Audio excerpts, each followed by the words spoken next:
All right जी बच्चे, requesting silence please, starting with today's discussion. वो दरवाजा पूरा बंद कर दीजिए, थैंक यू। बच्चे, लीवरेजेस चैप्टर कल हमने स्टार्ट किया था, और इस चैप्टर में हमने अभी तक लीवरेजेस की एक बेसिक डेफिनेशन क्या समझी है कि due to presence of fixed cost magnification क्या होगी। अभी हम अगर ऑपरेटिंग लीवरेज की बात कर रहे हैं तो चेंजेस इन सेल्स की वजह से मैग्निफाइड इंपैक्ट किस पर आएगा? ईबीआईटी पर। तो हम बोलेंगे कि operating leverage explains the impact on EBIT due to changes in sales. ठीक। ऑपरेटिंग लीवरेज का एक फॉर्मूला है हमारे पास, contribution upon EBIT. It is applied at a particular level of sales. आप पर्टिकुलर लेवल ऑफ सेल्स को origin बोल दीजिए, ठीक है।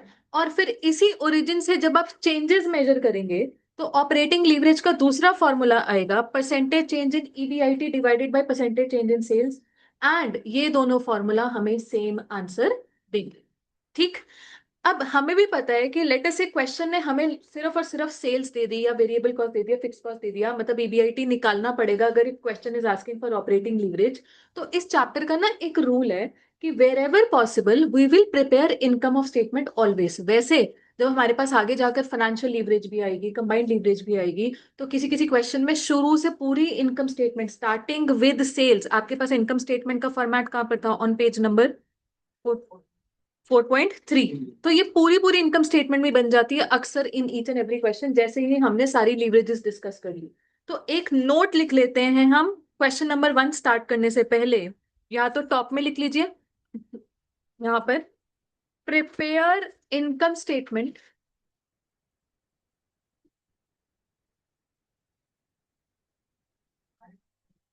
उसका वो तो होगा ना, एसएसपी लॉगिन वगैरह तो होगा, ये बस उससे लॉगिन कर लो फिर अप्लाई करना सीधे जाके।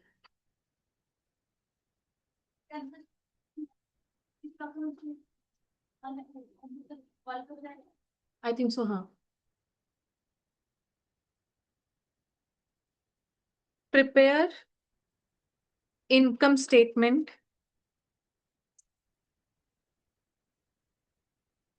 in every question wherever possible। जहां जहां हमारे लिए पॉसिबल होगा, तकरीबन हर क्वेश्चन में ही पॉसिबल होता है, हम इनकम स्टेटमेंट बनाएंगे ही बनाएंगे।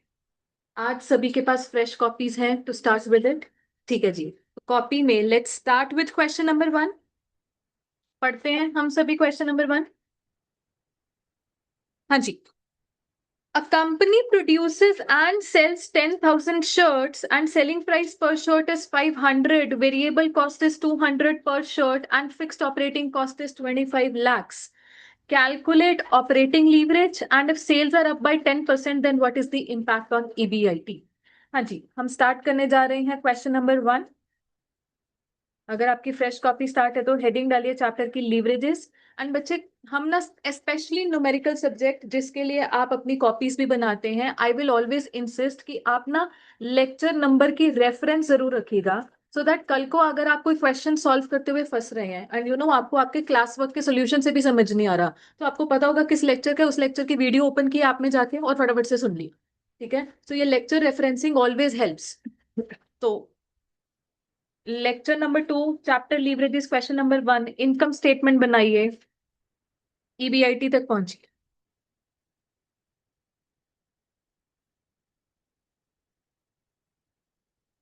सेल्स, देखिए sales.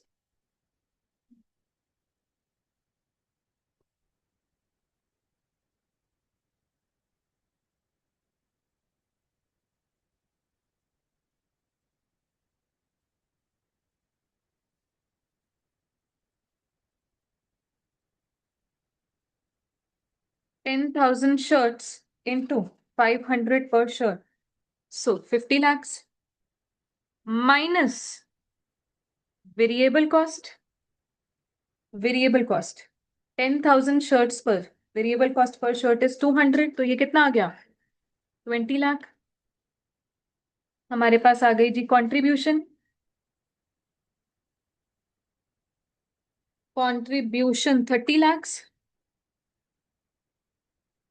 Minus fixed operating cost 25 lakhs,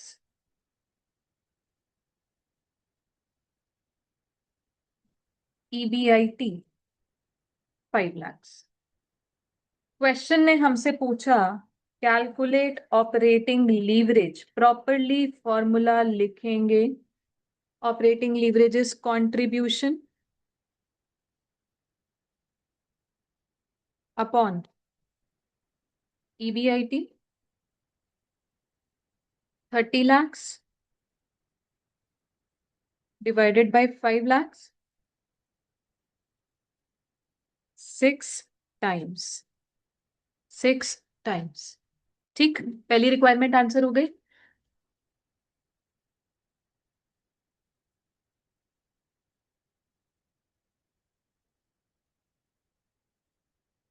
requirement B, हाँ जी सभी बच्चे रिक्वायरमेंट बी पढ़े। If sales are up by 10% what is the impact on EBIT। आपने रिवाइज्ड इनकम स्टेटमेंट नहीं बनानी। आप ये नहीं बोलेंगे कि हम इनकम स्टेटमेंट बना लें जिसमें हम सेल्स को इंक्रीज कर दे 10% से। सेल्स इंक्रीज करना मतलब नंबर ऑफ यूनिट्स इंक्रीज करना। पहले नंबर ऑफ यूनिट्स कितने थे? 10,000। 10,000 को हम 10% से बढ़ा देंगे, बट पॉइंट इज 11,000 कर देंगे। But point is EBIT question ने पूछा, हम रिवाइज इनकम स्टेटमेंट नहीं बनाएंगे। दिस इज वेयर लीवरेज का कॉन्सेप्ट किक्स इन। अब लीवरेज का कॉन्सेप्ट हमारे पास कौन सा लगेगा? ऑपरेटिंग लीवरेज वाला ही। उसका दूसरा फॉर्मूला लगाओ, यहीं से ही तो हमारे पास चेंज हो रहा है। So percentage change in EBIT divided by percentage change in sales. Now आपके पास ये 6 है, percentage change in sales is 10, तो परसेंटेज चेंज इन EBIT कितना आ गया? 60%। एंड हेंस रिवाइज्ड EBIT कितना हो गया? रिवाइज्ड EBIT कितना हो गया? ओरिजिनल EBIT बेटा कितना था? 5 लाख।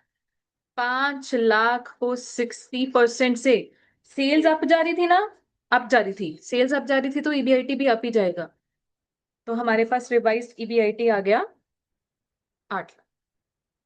ठीक, आप ये सोचिए, आप इनकम स्टेटमेंट का बड़ा ही लिमिटेड पोर्शन अभी डिस्कस कर रहे हैं, तो लगता है कि फटाफट से इनकम स्टेटमेंट तो बना लो, बट सोचो जब हमने फुल फ्लेजेड इनकम स्टेटमेंट बनानी है, सेल्स से शुरू करके EPS तक, और फिर कह रहे हैं if sales increase by 10% what is the revised EPS। हम दोबारा दोबारा इनकम स्टेटमेंट थोड़ी ना बनाएंगे, वहां पर वो कंबाइंड लीवरेज हमारे सामने आएगी। ठीक है, तो अल्टीमेटली इस चैप्टर में हमको wherever possible leverage concept का ही इस्तेमाल करके ये रिवाइज्ड फिगर्स बतानी है। ठीक, नाउ क्वेश्चन में हम कुछ एक्स्ट्रा काम करेंगे, उसको हम बोलते हैं सेवा। ये सेवा वाली चीज हमारे टीचर्स हमसे करवाया करते थे, वो भी सेवा नाम ही लेते थे। सेवा का क्या मतलब है? क्वेश्चन कुछ नहीं पूछ रहा हमसे, हमारे लिए क्वेश्चन खत्म हो गया जी। राइट, हम अपनी तरफ से एक्स्ट्रा काम कर रहे हैं। एग्जाम में कोई सेवा नहीं करनी होती, वो सिर्फ क्लास वर्क ही होता है कि चलो एक्स्ट्रा रिक्वायरमेंट बना ली अपनी तरफ से, एक्स्ट्रा कुछ एनालिसिस कर लिया। तो एक एक्स्ट्रा रिक्वायरमेंट मैं बनवा देती हूँ।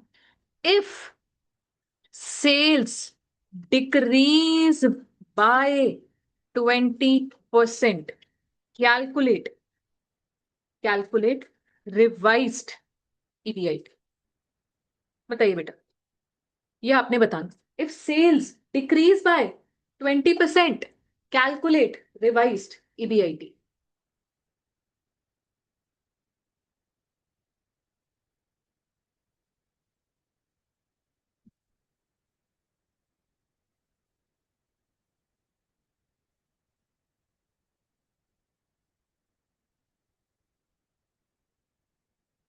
हाँ जी, बताओ ईमानी। 120 क्या परसेंट तो बता रहे हो? रिवाइज EBIT की रुपी वाली, रुपी वाली -1 लाख, -1 लाख। वही ऑपरेटिंग लीवरेज का फॉर्मूला लगा दो, percentage change in EBIT divided by percentage change in sales. 6 times है, ये 20% है। So percentage change in EBIT is 120%। अब आप ये देखो कि चेंज अपवर्ड साइड पर है या डाउनवर्ड साइड पर है। डाउनवर्ड साइड पर सेल्स डिक्लाइन कर रही है तो ईबीआईटी भी डिक्लाइन करेगा। So revised EBIT is, original EBIT कितना था, 5 लाख। 5 लाख माइनस 120% ऑफ 5 लाख, यानी कि 5 लाख माइनस 6 लाख, -1 लाख। तो आप ये देखो, लीवरेज का number 6 times is actually a very high a number. यहाँ पर लीवरेज काफी रिस्की है, फिक्स कॉस्ट काफी रिस्की है। सिर्फ और सिर्फ 20% decline in sales led to 120% decline in EBIT. अच्छा खासा पॉजिटिव ईबीआईटी नेगेटिव में हो गया, प्रॉफिटेबिलिटी अब लॉस में कन्वर्ट हो गई है। ठीक। अच्छा, एक और सेवा।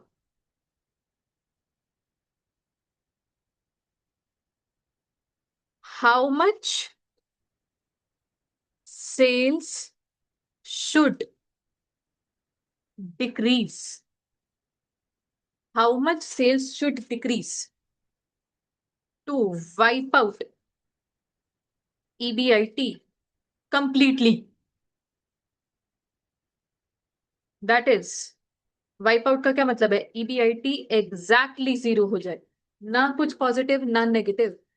ईबीआईटी जीरो हो जाए तो बताओ सेल्स कितनी हो। हाँ जी। बिकॉज सेल्स हमारी माइनस हो रही है ना, सेल्स डिक्रीज, सेल्स कम होगी तो ईबीआईटी भी तो डिक्रीज ही होगा। कितने से डिक्रीज होगा, 120% से। 5 लाख का 120% कितना होगा, 6 लाख। तो 5 lakh minus 6 lakh. First question में ma'am 5 lakh plus 60% of 5 lakh था। करेक्ट। हमने प्लस किया हुआ था बिकॉज वहां पर सेल्स वर गोइंग अप बेटा, सेल्स वर इंक्रीजिंग। सेल्स अगर बढ़ेगी तो प्रॉफिट भी तो बढ़ेगा, ईबीआईटी भी तो बढ़ेगा। अगर सेल कम होगी तो प्रॉफिट भी तो कम ही होगा। तो इसलिए सेवा वाले में हमने नेगेटिव का साइन लगाया। आप ये देखो, जो क्वेश्चन क्या था, सेल्स डिक्रीज, सेल्स कम हो रही है तो ईबीआईटी भी तो कम ही होगा ना। Original amount minus 50%। Correct correct. 16.67। देखिए, तो completely wipe out EBIT means EBIT को गिरा दो 100% से। जो भी अभी वैल्यू कर रही है, जो भी वैल्यू चल रही है, उसको जीरो पर लेकर आना, मतलब 100% से गिरा देना। सो आपका जो ऑपरेटिंग लीवरेज का फॉर्मूला है, percentage change in EBIT upon percentage change in sales, ये 6 टाइम्स है। तो परसेंटेज चेंज इन ईबीआईटी बेटा कितना हो गया, 100%। आप बताओ परसेंटेज चेंज इन सेल्स आ रहा है आपके पास। To have better accuracy in our answer, क्योंकि इस चीज ने आगे जाकर यूज होना है ना, आप इसको 4 डेसिमल प्लेसेस तक निकालो, to have better accuracy in our answer. ये एक हमारा एक रूल है, वो कॉस्ट अकाउंटिंग में भी चलता है, यहाँ पर भी चलता है। When ever there is a rate और समथिंग जिसने आगे जाकर मल्टीप्लाई होना है या कुछ इंपैक्ट डालना है हमारे सोल्यूशन में, अगर ये फाइनल आंसर होता हम इसको 16.67 पर रोक देते, बट इसने आगे जाकर यूज होना है ना, आप इस चीज को 4 डेसिमल प्लेसेस तक निकाल लो। अब बताइए, रिवाइज्ड सेल्स वैल्यू कितनी हो जाएगी, रिवाइज सेल्स वैल्यू, रुपी वैल्यू। हम ओरिजिनली 50 लाख की सेल कर रहे थे, अब उसको ₹40। ठीक। ये सिर्फ एक एक्स्ट्रा एनालिसिस वाली बात थी, कई बार क्वेश्चन ऐसे भी पूछ लेते हैं।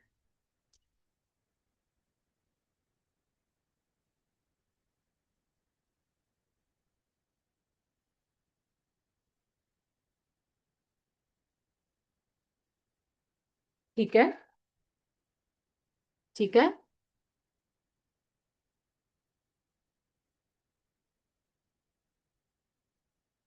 डन। All right. रिद्धि, कोई डाउट?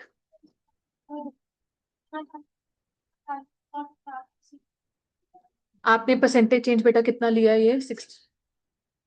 पूरा खिंचा हुआ कैलकुलेटर वाला, अगर वो ले लिया तो थोड़ी सी वैल्यू और इम्पैक्ट हो सकती है। It is 41 lakh approximately. Is it 41 lakh? बस चलेगा चलेगा। और लास्ट के 300-400 रुपए के पीछे हमारा कोई कलेश नहीं है, वो ठीक है। That's okay.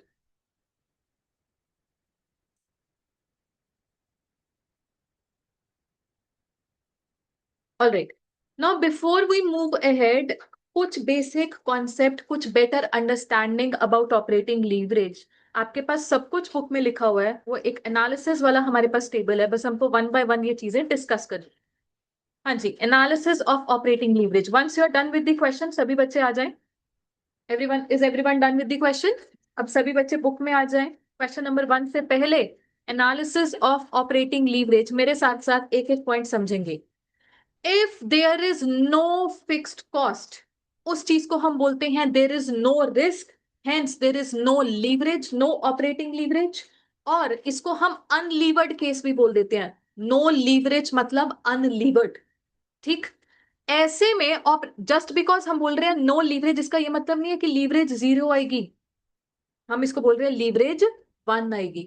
एक बार अगर मैं आपको कोई भी रैंडमली कोई केस पिक करके बताऊं कि सोचो कोई फिक्स कॉस्ट ही नहीं है, ये रही सेल्स मान लो 10,000, वेरिएबल कॉस्ट मान लो 40,000 4,000 है, 4,000 कॉन्ट्रीब्यूशन आ गई है 6,000, और वट एवर इज कॉन्ट्रीब्यूशन वही ईबीआईटी है। रीजन बीइंग कोई फिक्स कॉस्ट नहीं है। तो बताओ जी, कंट्रीब्यूशन बाय ईबीआईटी फॉर्मूला से ऑपरेटिंग लीवरेज कितनी आ रही है? 1। सो नो फिक्स्ड कॉस्ट मतलब नो लीवरेज, नो लीवरेज मतलब लीवरेज का फॉर्मूला लगाओगे तो आंसर आएगा 1। ठीक है जी।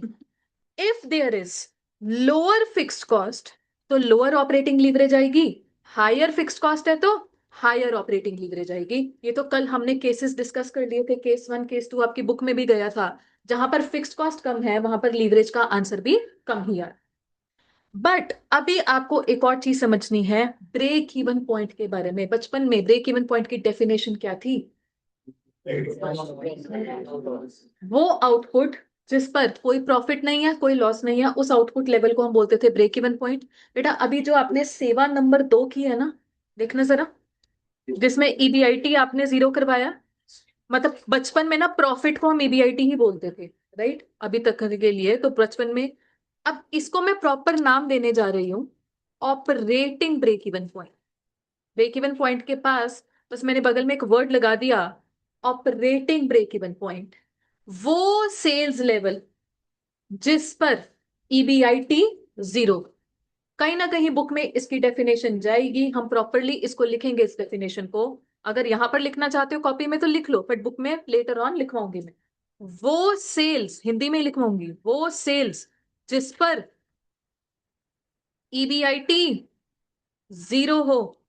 तो जो आपने कैलकुलेट किया आंसर सेल्स का ₹41 लाख समथिंग, वो ऑपरेटिंग ब्रेक इवन पॉइंट ही था। कि अगर सेल्स होगी 41.67 लाख की तो operating break even point achieve हो रहा है। If actual sales is above that EBIT positive आएगा, ब्रेक इवन पॉइंट क्रॉस हो जाएगा, वगैरह वगैरह, राइट?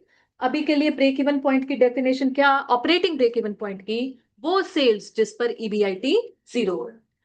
अब सोचिए किसी कंपनी के पास फिक्स्ड कॉस्ट बहुत ज्यादा है, तो कैन वी से ब्रेक इवन पॉइंट भी थोड़ा बाद में ही आएगा?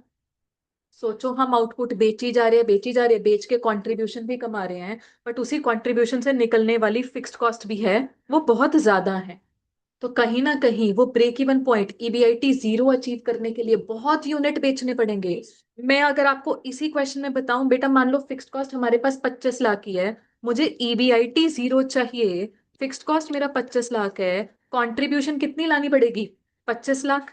अच्छा, कंट्रीब्यूशन 25 लाख लानी पड़ेगी। तो कुछ नंबर ऑफ यूनिट्स हमको यहाँ पर सेल करने पड़ेंगे। Let's not go into that calculation. But what if I ask you कि फिक्स्ड कॉस्ट सिर्फ और सिर्फ 5 लाख होता, फिक्स कॉस्ट की अमाउंट छोटी होती, तब ईबीआईटी 0 कमाने के लिए कंट्रीब्यूशन भी कितनी चाहिए थी? 5 लाख की चाहिए थी। मतलब कम यूनिट्स बेचकर ही 5 लाख की कंट्रीब्यूशन आ जाती। सो पॉइंट इज दैट कि ब्रेक इवन जल्दी आएगा अगर फिक्स्ड कॉस्ट कम है, ब्रेक इवन लेट आएगा। लेट आएगा क्या मतलब है? ज्यादा यूनिट्स बेचने पड़ेंगे अगर फिक्स्ड कॉस्ट भी ज्यादा है, क्योंकि ऑब्वियसली ब्रेक इवन पॉइंट का मतलब ही क्या है? Sales is enough to cover all of the cost. उसको वेरिएबल कॉस्ट भी कवर करने हैं और उसको फिक्स कॉस्ट भी कवर करने हैं। So okay with it? ठीक है जी। तो एक लाइन क्या थी? If there is lower fixed cost, hence lower operating leverage, hence lower operating leverage implies lower break even point. If there is higher fixed cost implying higher operating leverage implies higher break even point. Fixed cost ज्यादा है तो उसको cover करने के लिए ज्यादा units बेचने पड़ेंगे, हेंस ब्रेक इवन लेट आएगा। Okay with it? डन है जी? ओके, नाउ एक कॉन्सेप्ट है बच्चे, मार्जिन ऑफ सेफ्टी। ऐसा है कि ना, ये कॉन्सेप्ट एक्चुअली हमारे पास आता है कॉस्ट अकाउंटिंग सब्जेक्ट में। कॉस्ट अकाउंटिंग सब्जेक्ट में भी लास्ट में, अब सोचो, अक्टूबर के महीने में हम एक चैप्टर डिस्कस करेंगे मार्जिनल कॉस्टिंग नाम का। कोई बच्चा है यहाँ पे जो बीकॉम रूट से है? बीकॉम रूट से कुछ बच्चे हैं तो शायद बीकॉम में पढ़कर आ रहे होंगे मार्जिनल कॉस्टिंग वगैरह। बट वैसे आई एम प्रॉमिसिंग यू, ये एक चीज है जो उस टाइम पर बहुत अच्छी क्लैरिटी आपको देगी। और ये भी मैं लिंकिंग करवाऊंगी कि इस कॉन्सेप्ट का लीवरेज से क्या लेना देना है। बट अभी के लिए वेरी ब्रीफली बता रही हूं, what is margin of safety. बेटा, मार्जिन ऑफ सेफ्टी का मतलब होता है, लिखना नहीं है, सिर्फ बात को समझ लीजिए। मार्जिन ऑफ सेफ्टी का मतलब होता है कि हमारी actual sales break even point के कितनी आगे। अगर मैंने ब्रेक इवन पॉइंट क्रॉस कर लिया, मतलब मैं प्रॉफिटेबिलिटी कमाना शुरू कर चुकी हूँ, हेंस सेफ जोन में आ चुके हैं। That is why the name margin of safety. Late us से मेरा ब्रेक इवन पॉइंट आता है 8,000 यूनिट्स पर, और एक्चुअल सेल्स हम 15,000 यूनिट्स की कर रहे हैं। So what is my margin of safety? 7,000 units. इस चीज को आप इन यूनिट्स भी एक्सप्रेस कर सकते हैं, इस चीज को आप इन रुपी भी एक्सप्रेस कर सकते हैं।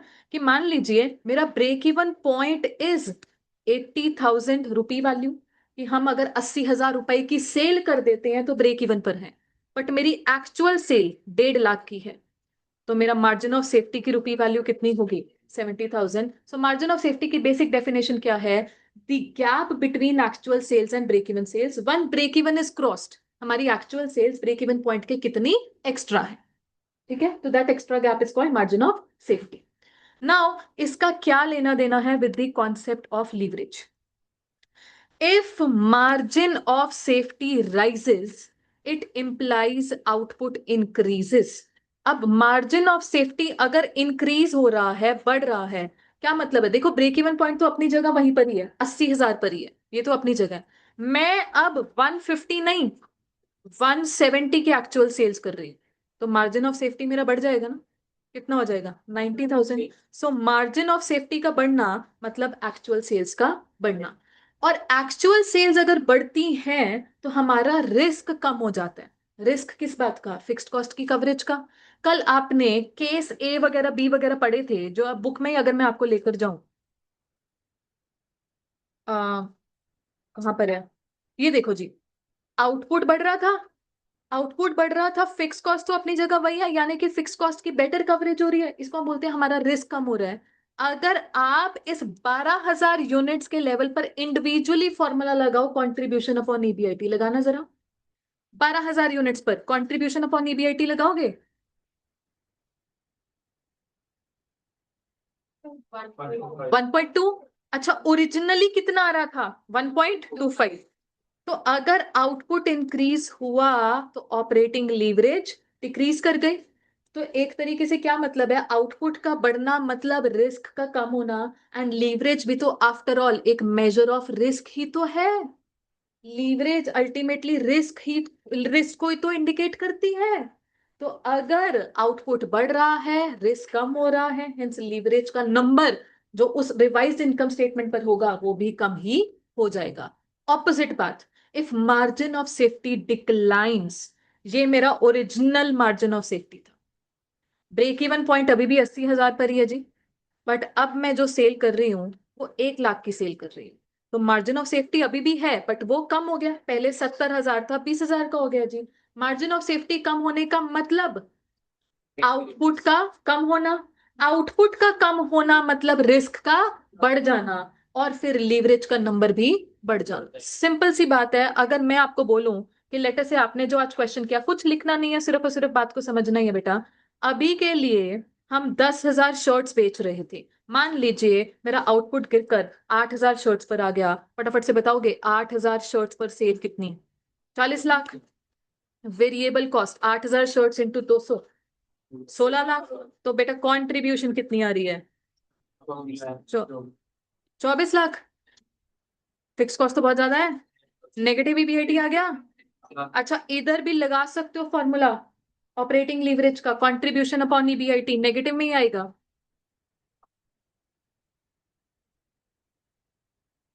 -24, नेगेटिव फ्रॉम +6 to -24 कम ही हुई है लीवरेज। फ्रॉम +6 to -24 लीवरेज तो कम ही हुई है। तो बात तो वही है, if margin of safety decreases implies output decreases, and output का गिरना मतलब रिस्क का बढ़ना। एंड हमारे पास फिर लीवरेज का आंसर, वैसे this should not be the applicable case, risk तो बड़ा है ना हमारा, रिस्क तो बड़ा है। न्यूमेरिकल वैल्यू, ये नेगेटिव तो वो उसको कंट्रीब्यूशन अपॉन ईबीआईटी की वजह से आ रहा है, तो numerical value of course risk तो बढ़ ही रहा है। ठीक है, वैसे मैं आपको अभी नेगेटिव केस भी डिस्कस करवाऊंगी। यस, नेगेटिव लीवरेज आना पॉसिबल होता है, बट हम तो अभी बात करेंगे अलग अलग केसेस के बारे में। बट अल्टीमेटली एक बेसिक कॉन्सेप्ट, व्हाट इफ अगर ये नेगेटिव ना होता, इतना आउटपुट मत गिराओ। चलो एक बारी मैं 300 9,000 कर लो, so as not to create any confusion। 45 lakh, ये बताना। 27 लाख, अब ये पॉजिटिव, अब बताना 20। हाँ, वही at the positive positive sense में आप ये देख सकते हो। वो ऑफ कोर्स नेगेटिव में नंबर आ गया क्योंकि नेगेटिव एबीआईटी था, बट नंबर तो हमारे पास हायर ही था। ठीक, सो मेन आइडिया कहाँ गई बुक हमारी? Main idea is margin of safety जो कॉन्सेप्ट है, ये कॉन्सेप्ट आपके सामने बहुत बाद में कॉस्ट अकाउंटिंग सब्जेक्ट में आएगा। इसका लीवरेज से एक कनेक्शन भी है, लिखना जरा। Margin of safety is reciprocal of operating leverage. बेटा ये बात अभी के लिए आप लिखकर छोड़ दें।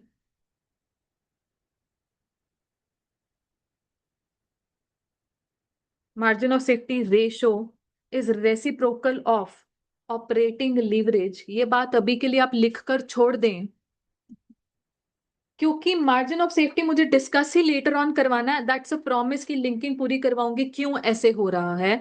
ऑपरेटिंग लीवरेज का फॉर्मूला है contribution upon EBIT. Margin of safety ratio का इससे उल्टा फॉर्मूला हो जाता है, ईबीआईटी अपॉन कंट्रीब्यूशन हो जाता है, बट क्यों आता है वो फॉर्मूला, वो मुझे बाद में ही समझाना है। ठीक है, तो अभी के लिए छोड़ देंगे, डोंट वरी अबाउट इट, पूरी लिंकिंग होगी। अभी के लिए बस इस चीज को लिख लो अपने पास। Now I have to discuss these 3 cases together.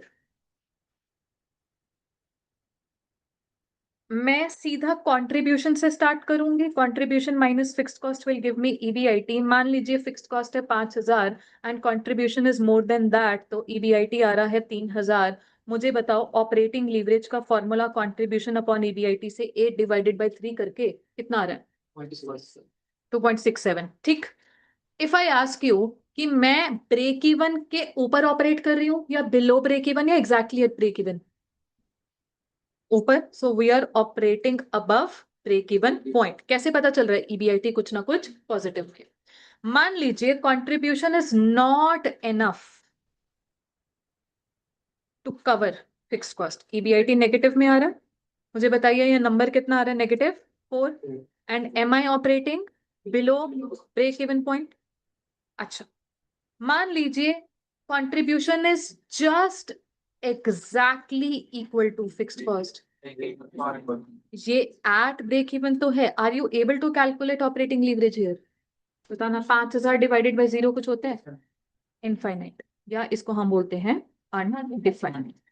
आपके 3 केसेस एक साथ कवर हो चुके हैं। ठीक, नो पहला case, if operating leverage is more than 1, we will operate above break even point, this will lead to positive EBIT। Check कर लीजिए, आपके पास ये लिखा हुआ है।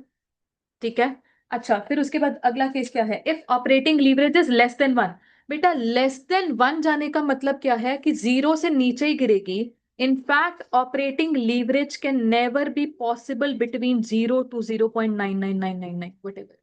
ये पॉसिबल ही नहीं है कि ये हो। एक बार ही सोचो, अगर लीवरेज का नंबर पॉजिटिव में आए बट 0 पॉइंट समथिंग आए, उसके लिए क्या करना पड़ेगा? दैट मीन्स लेट अस से यही फिक्स्ड कॉस्ट 5,000 ही है। ठीक है, मुझे पॉजिटिव नंबर भी चाहिए। अब लेट अस से मेरा टारगेट ऑपरेटिंग लीवरेज का 0.8 लाने का है। मैं चाहती हूँ कि ऑपरेटिंग लीवरेज 0.8 आए। लगाना जरा कॉन्ट्रीब्यूशन अपॉन ईबीआईटी। कैसे सॉल्व कर पाओगे? कंट्रीब्यूशन का नंबर क्या आएगा गिवन की फिक्स्ड कॉस्ट इतनी है? कुछ कैलकुलेट कर पाओगे?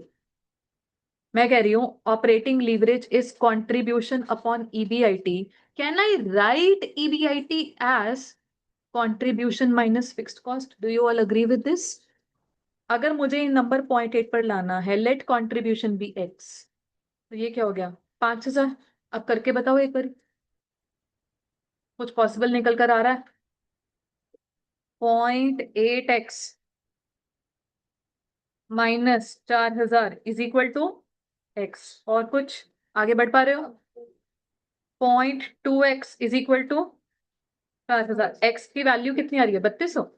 नहीं, 3200 नहीं, 20, 20,000. मैंने कुछ, एक सेकंड, मैंने कुछ गड़बड़ तो नहीं की है? मैं वो देख, कहाँ पर? ओ, हाँ हाँ हाँ, 0.7x. और पॉजिटिव या नेगेटिव फिगर? यार मैथ्स वाले आप लोग हो, मैं थोड़ी ना हूँ.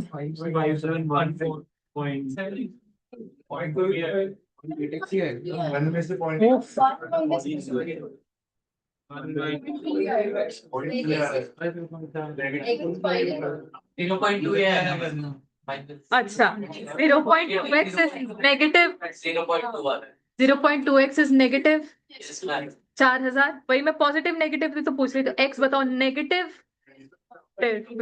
एक्स क्या हमने एज्यूम किया था? Contribution, negative contribution 20,000 minus negative 5,000. अच्छा मुझे बताना ये आंसर क्या आएगा? माइनस 25,000. न्यूमेरिकली तो पॉसिबल है. नो बिजनेस इज मैं वही कह रही हूँ, no business is going to operate like this जो अपना वेरिएबल कॉस्ट भी नहीं अचीव कर पा रहा. मैंने आपको कल बोला वेरिएबल कॉस्ट का यहाँ पर एग्जांपल क्या था? लेटर से बुक्स पर स्टूडेंट, हमें बुक्स की कॉस्ट पड़ती है 4,000. मैं कोई स्टूडेंट को एडमिशन क्यों दूंगी जो मुझे 4,000 भी नहीं? मैं बिजनेस ऐसे चलाऊंगी भी नहीं, राइट? अच्छा, in a normal sense also, later से मैंने टारगेट कोई रखा ही नहीं, लेटर से मुझे ऑपरेटिंग लीवरेज का कोई नंबर 0.8 पर चाहिए. It can sometimes also lead to the fact कि जी बेटा कंट्रीब्यूशन 800 हो और ईबीआईटी 1,000 हो, दोनों चीजें पॉजिटिव भी कर लो और तब भी आंसर 0.8 आए. ऐसा पॉसिबल है? इन दोनों के बीच में क्या आता है? Fixed cost. पॉसिबल है ये चीज? पॉसिबल है ये चीज? नहीं पॉसिबल है. तो आईसीआई मॉड्यूल का ही एक सेंटेंस मैं आपको लिखवाने जा रही हूँ, बुक में लिखेगा टेबल के नीचे ही. Leverage, it goes for, by the way, financial leverage as well as your combined leverage, every kind of leverage. Leverage can never be between 0 and 1. It can be 1 or more, or 0 or less.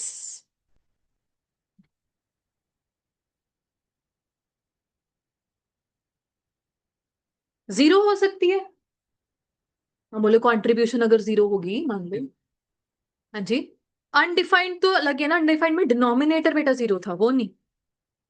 Undefined में तो ये क्या चीज, अगर ये case है, ये वाला केस देखो, अनडिफाइंड वाला केस है ये. मेरे पास 5,000 डिवाइडेड बाय जीरो हो गया तो अनडिफाइंड बोल दिया इसको हम. इनफाइनाइट जो आप बता रहे थे, राइट? मैं कह रही हूँ जीरो हो सकती है कि इन दी फर्स्ट प्लेस मेरे पास कॉन्ट्रीब्यूशन ही जीरो है, भले ही फिक्स्ड कॉस्ट चलो 5,000 हो गया, ईबीआईटी नेगेटिव 5,000 आ गया, तो ऐसे केस में लीवरेज जीरो हो जाएगी. न्यूमरेटर इज जीरो तो लीवरेज इज जीरो. तो बेटा बिजनेस का एक रूल है, आउटपुट कम हो जाए भले ही फिक्स्ड कॉस्ट हमारे कवर ना हो रहे हो, बट कोई बिजनेस कभी भी ऐसे काम नहीं करेगा कि उसके वेरिएबल कॉस्ट भी ना पूरे होते हो, सेलिंग प्राइस से वेरिएबल कॉस्ट भी ना निकाल पाए. कोई बिजनेस ऐसे ऑपरेट नहीं करेगा. और फिक्स्ड कॉस्ट का निकलना हमेशा डिपेंड करेगा आउटपुट का, ज्यादा बेच रहे हो या कम बेच रहे हो. वो तो चलो ऑब्वियस सी बात है, कई बार रिसेशन आ जाती है, या जैसे आपका पैंडमिक आया था तो फैक्ट्रीज वगैरह बंद पड़ गई थी या शोरूम्स वगैरह बंद पड़ गए थे, आउटपुट बना हुआ बिक नहीं पा रहा. बट अगर पहले से ही लग रहा है कि वेरिएबल खर्चे भी पूरे नहीं हो पा रहे हैं, फिर तो do not wait for anything, आप बिजनेस ही बंद कर दो. You are better off not running the business at all. So no business operates like this जहां पर वो अपने वेरिएबल कॉस्ट भी पूरे ना करे. फिक्स कॉस्ट पूरा होना या ना होना डिपेंड करता है वो कितना आउटपुट बेच पा रहे. ठीक. अच्छा जी. नाउ एक लास्ट कॉन्सेप्ट है हमारे पास बीटा से related. High operating leverage implies high risk, ये तो पता है. नाउ हाई बीटा, अब बीटा का मतलब क्या होता है हमें क्वेश्चन में आगे लिखेंगे भी, बट बात को समझिए. आप में से कल कुछ बच्चों ने बताया था that they are already investing into stock market और they already have some portfolios, right? After all, portfolio की मुझे डेफिनेशन बताओ। What do we mean by portfolio? क्या बता रहे हो? It is a simply a basket of securities. अच्छा, portfolio को अगर लेटर से मैं थोड़ा रिलेट करूं विद द इंडेक्स, जितने भी हमारे पास इंडेक्स चल रहे हैं, Nifty is an index, Sensex is an index, और निफ्टी में हमारे पास कितनी सिक्योरिटीज चल रही हैं? 50, और सेंसेक्स में 30। नाउ, एक पोर्टफोलियो उसी को ही बोलते हैं, बंच ऑफ सिक्योरिटीज और अ बंडल ऑफ सिक्योरिटीज, और इसका बीटा, अभी मैं आपको बताऊंगी बीटा का मतलब, ये बेस होता है तो इसका बीटा हमेशा 1 लिया जाता है। नाउ लेट अस से हमारे पास पोर्टफोलियो में 50 सिक्योरिटीज हैं और उनमें से एक हमारी कंपनी है, कंपनी ए, और लेट अस से इसका बीटा एक से ज्यादा है, 1.4 है। अब 1.4 का क्या मतलब है कि अगर मार्केट टोटालिटी में मूव अप करेगी 10% से, तो कंपनी ए मूव अप करेगी 14% से। 10% को आप 1.4 से मल्टीप्लाई करो तो क्या आ गया? 14% से। तो beta is a coefficient which indicates the sensitivity या वॉलेटिलिटी, कितना रिएक्टिव है हमारा particular share in response to market changes. ठीक है, अगर मार्केट ऊपर जा रही है 10% से, हमारा तो 10% से भी ज्यादा ऊपर जा रहा है, मतलब ज्यादा वॉलेटाइल है, ज्यादा रिएक्टिव है, ज्यादा सेंसिटिव है। कल को मार्केट गिरी 20% से, तो 20% को मल्टीप्लाई करो 1.4 से, कितना हो गया? 28%। तो कंपनी ए का वैल्यूएशन या शेयर प्राइस नीचे जाएगा 28% से। अच्छा जी, beta can also be less than 0 बेटा। It can be 0.8 also. Let us say एक कंपनी एक्स है, अब हम कंपनी एक्स के पॉइंट ऑफ व्यू से बात करेंगे। Beta is less than 1। Again, base जो है, पोर्टफोलियो है, उसको तो हमने 1 ही बोला हुआ है, तो इंडिविजुअल कंपनी का मोर देन 1 भी जा सकता है और लेस देन 1 भी जा सकता है। इसका क्या मतलब है कि अगर मार्केट मूव कर रही है 10% से, तो हमारी कंपनी भी मूव करेगी, अपवर्ड्स ही मूव करेगी, बट 8%। 8%। ठीक है, अगर मार्केट गिर रही है 20% से, हमारी वैल्यूएशन भी गिरेगी 16% से। थोड़ा सा कम रिएक्टिव है, कम सेंसिटिव है, मोर स्टेबल है। ठीक है, less the beta, less is the sensitivity या volatility. More the beta, higher is that sensitivity, higher will be those reactions. Now, इसका क्या लेना देना है with the concept of leverage? मान लो दो कंपनीज हैं, कंपनी ए और कंपनी बी। इसने बढ़ चढ़कर फिक्स्ड कॉस्ट लिए हुए हैं जी, और इसके पास फिक्स्ड कॉस्ट है तो सही बट थोड़े कम, राइट? जिसके पास बढ़ चढ़कर फिक्स्ड कॉस्ट है तो उसके पास लीवरेज भी ज्यादा। नाउ लेट अस से पैंडमिक आ गया, फैक्ट्रियां बंद पड़ रही हैं जी। ऐसे में क्या होगा कि किसको ज्यादा रिस्क होगा? एक हो, क्योंकि जी हमारे पास अल्टीमेटली फिक्स कॉस्ट में आ गया लेटर से रेंटल, एंड दैट टू वो लीज वाला है, लीज वेकेट भी नहीं कर सकते, टर्मिनेट भी नहीं कर रहे हैं, खर्चा तो लगेगा जी। तो ये बताओ कि किस कंपनी के शेयर होल्डर्स फटाफट भागेंगे? एक एक, क्योंकि जब शेयर होल्डर्स को पता है कि इस कंपनी के पास हायर फिक्स कॉस्ट ऑब्लिगेशंस हैं, वो सबसे पहले डर के भागेंगे। और जिस कंपनी के शेयर होल्डर्स ज्यादा तेजी से भागेंगे, तो उनका शेयर प्राइस भी ज्यादा तेजी से नीचे जाएगा। और शेयर प्राइस अगर ज्यादा तेजी से नीचे जा रहा है, इसका क्या मतलब है? Beta is going to be higher. जिस कंपनी के शेयर होल्डर्स इतनी तेजी से नहीं भागेंगे, देखो कंपनी बी के शेयर होल्डर्स भी भाग सकते हैं, ठीक है, बट थोड़ा सा कम भागेंगे, तो कंपनी बी का शेयर प्राइस थोड़ा सा कम रिएक्ट करेगा, कम नीचे जाएगा, इतना वॉलेटिलिटी उसमें इतना क्विक जंप नहीं आएंगे, राइट? तो इसका बीटा कंपैरेटिवली लोअर होगा। तो इसलिए एक बना दिया कि जिस कंपनी के पास हाई लीवरेज है उसके पास बीटा भी हायर ही होगा। जी बताओ। Beta negative? नहीं, मतलब हाँ, बीटा नेगेटिव का ही पता है क्या मतलब हो जाएगा कि if market is going up, हम डाउन जा रहे हैं, वो पॉसिबिलिटी है। बट हम इसको देखो, वो डाउन जाने के लिए कंपनी के अपने फंडामेंटल्स हो सकते हैं, not in response to the market changes, वो अपने स्पेसिफिक रीजन हो जाएंगे। हम स्पेसिफिकली बात कर रहे हैं कि जी मार्केट ओवरऑल में कुछ चेंजेस आए, पोर्टफोलियो में ओवरऑल कुछ चेंजेस आए, इन रिएक्शन टू दैट हमारा इंडिविजुअली कैसे बिहेव कर रहा है, पॉसिबल है। और वो पॉसिबल तो है कि हमारा इंडिविजुअली ऑपोजिट डायरेक्शन में बिहेव कर रहा है, that's fine, that's also possible. By the way बेटा, beta concept as well as its की प्रॉपर कैलकुलेशन ऑल्सो, इसका एक फॉर्मूला होता है, बट आप यहाँ पर सीए इंटर में नहीं, सीए फाइनल में पढ़ते हैं बीटा की कैलकुलेशन ऑल्सो। ठीक है, बट अभी के लिए बीटा का सिंपली क्या मतलब है, it is a coefficient, it is an index कह लो, which indicates about the reaction of an individuals company share in response to market changes, industry changes के लिए।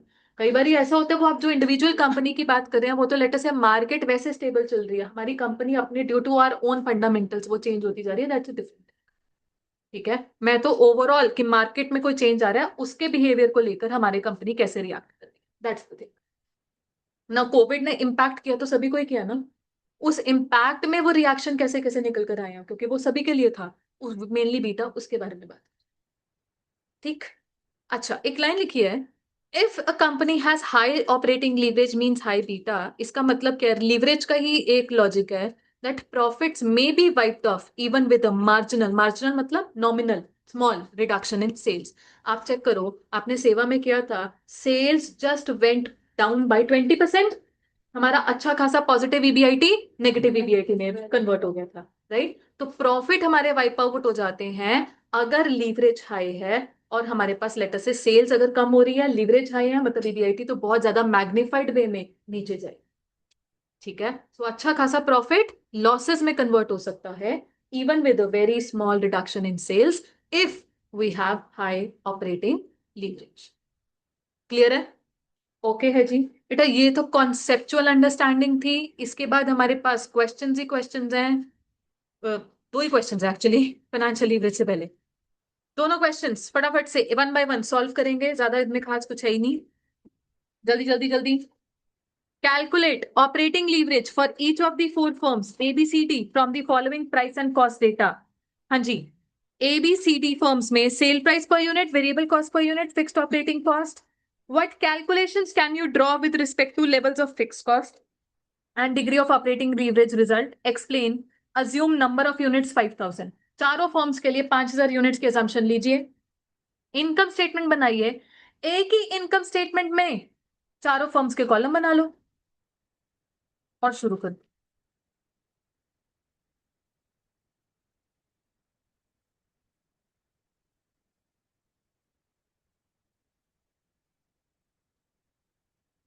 लीजिए, इनकम स्टेटमेंट बनाए।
ईबीआईटी निकालने के बाद वहीं पर ही फॉर्मूला लगा दें ऑपरेटिंग लीवरेज का।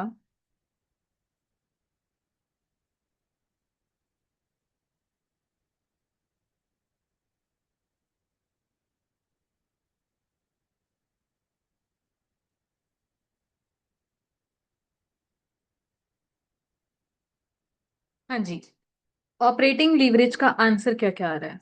7। आगे 2 3 और लास्ट में 1।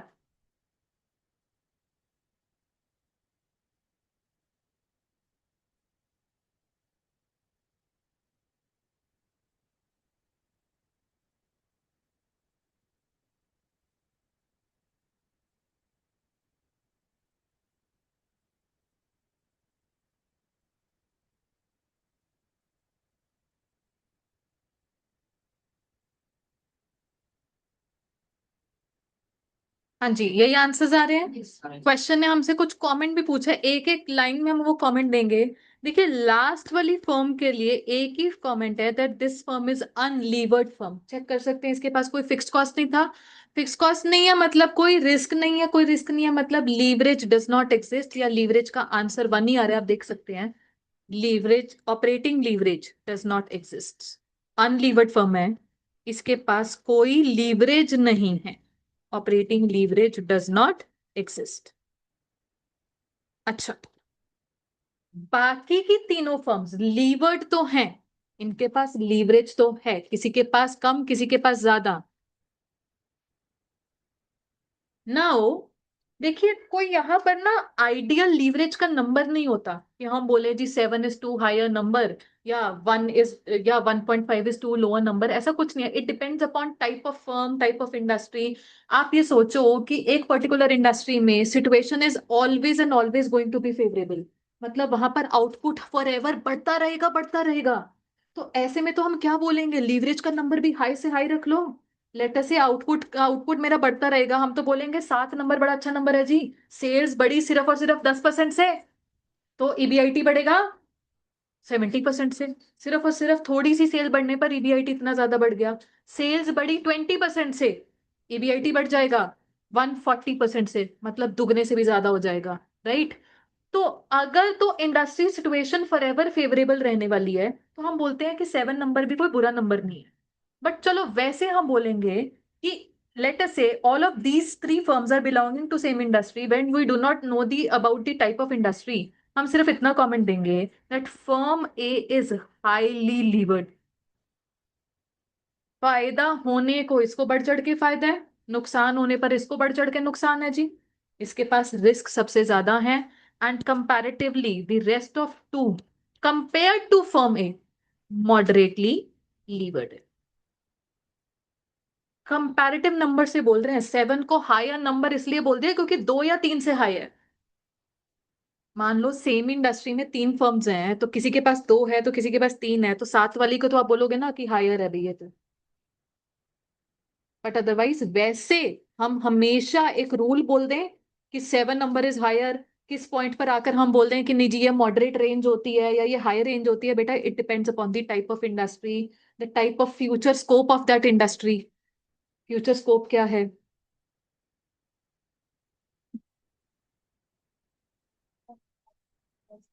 हाँ जी श्योर। मुझे एक बार आप अपनी वर्किंग्स दिखाओगे प्लीज। बाकी बी फॉर बी का है, बेटा चेंजेस वाला नहीं लगाना ना, इनकी इंडिविजुअल इनकम स्टेटमेंट, इनकी इंडिविजुअल इनकम स्टेटमेंट।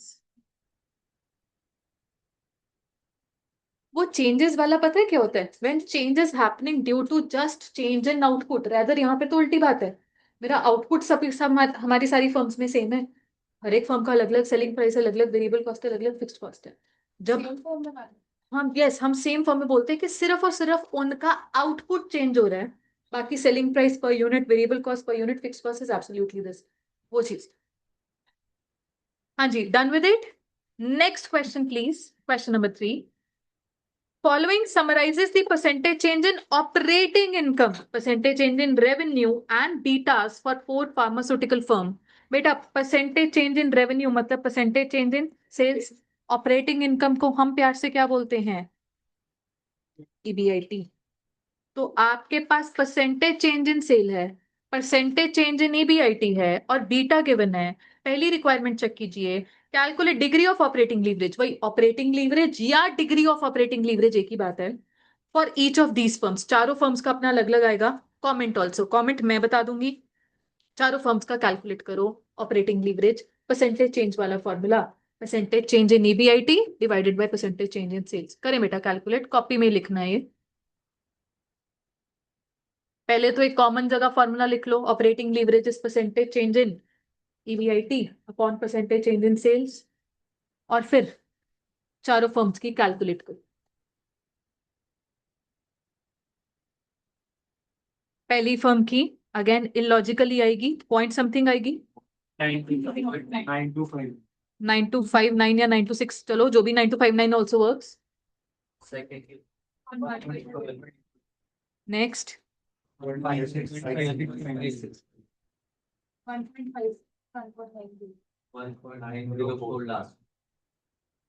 भी आप बता रहे हैं ठीक बता रहे हैं, बिल्कुल ठीक बता रहे हैं। अल्टीमेटली देखो, आईसीआई का इस चैप्टर में ड्राफ्टिंग एरर का कलेश बहुत रहेगा। क्वेश्चन सामने से ही उन्होंने गलत बताया तो ऑब्वियसली हमारा आंसर भी गलत या जुगाड़ वाला आंसर है। अब हमने आज ही डिस्कस किया operating leverage can never be between 0 to 0 and 1, 0 point something, तो आंसर आ ही नहीं सकता। अब आप मुझे बताओ कि ऐसा कैसे पॉसिबल है कि सेल्स इंक्रीज हुई 27% से और मेरा ईबीआईटी 27 से कम 25% से ही इंक्रीज हुआ। देखो हमने इतने सारे केसेस करके देख लिए, या तो फिक्स्ड कॉस्ट होता है या तो नहीं होता। फिक्स्ड कॉस्ट नहीं होने का मतलब कोई मैग्निफिकेशन नहीं है। मैग्निफिकेशन का मतलब क्या है? कि मैग्निफिकेशन ना होने का मतलब क्या है? 27% से सेल बढ़ी है तो ईबीआईटी भी एग्जैक्टली 27% से बढ़ेगा। तो या तो ये आंसर 27% होता, या मैग्नीफाई हो करके 27 से ज्यादा होता। ऐसा पॉसिबल ही नहीं है कि sales is increasing by 27% and EBIT is increasing by less than 27%। देखो, इसलिए लीवरेज का answer can never be 0 point something. ठीक, ये सेल प्राइस ही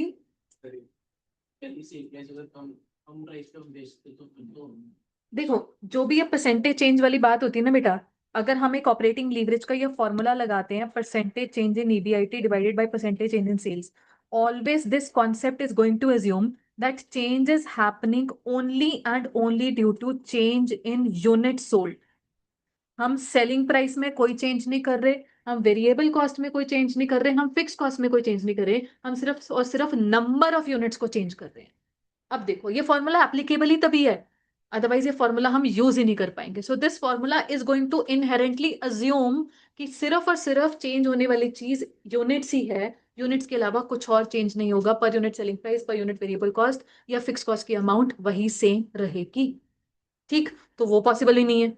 अब आप सोचो, आपने 27% ज्यादा यूनिट्स बेच दिए, आपका प्रॉफिट तो बढ़ेगा, बट प्रॉफिट या तो एग्जैक्टली 27% से ही बढ़ जाए या मोर देन 27% से बढ़ जाए। ये पॉसिबल नहीं है कि बढ़ भी रहा है जी, पर सिर्फ 25% से बढ़े, पॉसिबल ही नहीं है।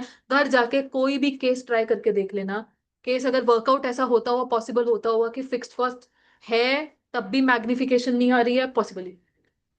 ठीक, अच्छा आगे वाली फर्म्स का आ गया। Right, now second requirement check करो। Use the operating leverage to explain why these firms have different beta. Check करना, जिस फर्म के पास कम ऑपरेटिंग लीवरेज थी उसका बीटा भी 1 था।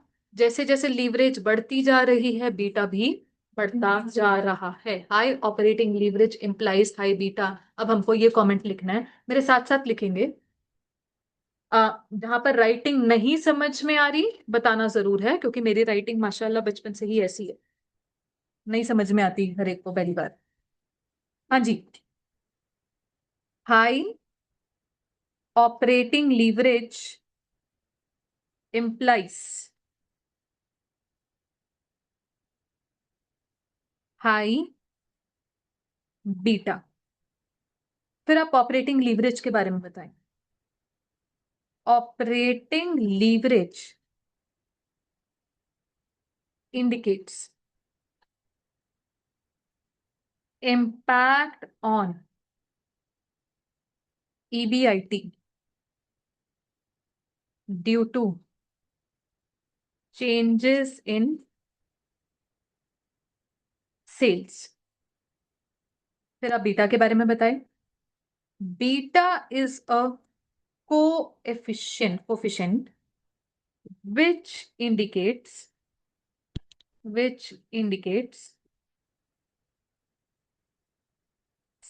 sensitivity of a company's share price in response to market changes.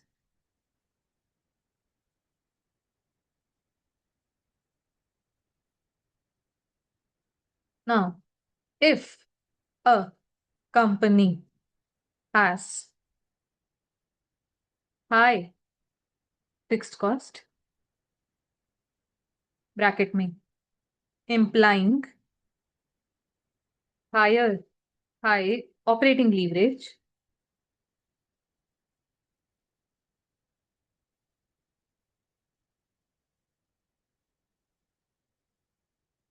Comma changes in market will lead to more volatile changes in companies share price and hence implying high beta. If a company has high fixed cost implying high operating leverage, changes in market will lead to more volatile changes in company share price and hence implying high beta. जिस company के पास fix cost ज्यादा है, due to any change in the market उसके share price में volatility भी ज्यादा आएगी, उसके शेयर होल्डर्स ज्यादा तेजी से रिएक्ट करेंगे. And this does not happen unfavourable side में, इवन फेवरेबल साइड में ऑल्सो. इवन फेवरेबल साइड में मान लो जी, एक इंडस्ट्री है जिसको लेकर ये खबर आ रही है कि इस इंडस्ट्री का पोटेंशियल इतना बढ़िया है कि इसमें तो आउटपुट हमेशा बढ़ना ही बढ़ना है. और आपके पास दो ऑप्शन है कि इंडस्ट्री में एक ऐसी फर्म भी है, कंपनी ए, जिसकी ऑपरेटिंग लीवरेज कम है, मतलब इसके पास फिक्स कॉस्ट कम है, और कंपनी बी जिसकी ऑपरेटिंग लीवरेज हाई है, मतलब इसके पास फिक्स कॉस्ट हाई है. बट आपको ये पता है, श्योर हो कि इस इंडस्ट्री में हमेशा तरक्की तरक्की है, आउटपुट बढ़ना ही बढ़ना है. मुझे बताओ, आप भाग भाग के कौन सी कंपनी के शेयर खरीदोगे? कंपनी बी, क्योंकि इसमें लीवरेज हाई है, मतलब increase in sale will lead to more increase in EBIT, है ना? तो ऑब्वियसली ऐसी कंपनी अच्छी लगेगी. तो ज्यादा तेजी से किसका भाव बढ़ेगा? कंपनी ए का भाव, कंपनी बी का भाव बढ़ेगा. राइट. हाँ जी, done with it. Okay, now moving to next concept. बेटा चैप्टर में ऑपरेटिंग लीवरेज फिर से आएगी, बट अभी हमको अगला कॉन्सेप्ट डिस्कस करना है, बाद में कंबाइंड क्वेश्चंस आते हैं. फाइनेंशियल लीवरेज कॉपी में ही बने रहेंगे, कॉपी में ही बने रहेंगे. अब let's talk about income statement EBIT onwards, year 1, year 2. EBIT के बाद हमारा इनकम स्टेटमेंट का फॉर्मेट कैसा रहेगा जी? ईबीआईटी के बाद आप माइनस करेंगे इंटरेस्ट, तो आएगा ईबीटी. ईबीटी में से टैक्सेस माइनस करोगे तो हमारे पास आएगा ईएटी. पैट बोल दो. मान लीजिए कंपनी के पास कोई प्रेफरेंस शेयर कैपिटल नहीं है, तो जो ईएटी है वही क्या बन जाएगा? Earnings for equity. अभी के लिए मैं वो केस अज्यूम कर रही हूँ when there is no preference share capital. इसको डिवाइड करेंगे नंबर ऑफ इक्विटी शेयर से टू अराइव एट ईपीएस. ये एक ब्लैंक फॉर्मेट पहले तो तैयार करो.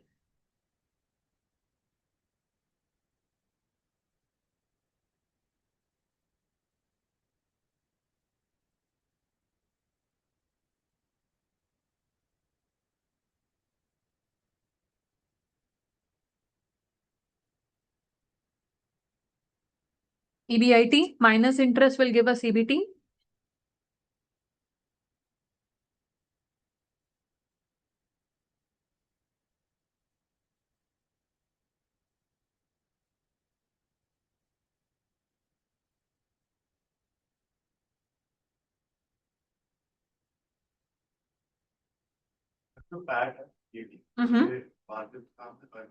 Earnings for equity divided by number of equity shares.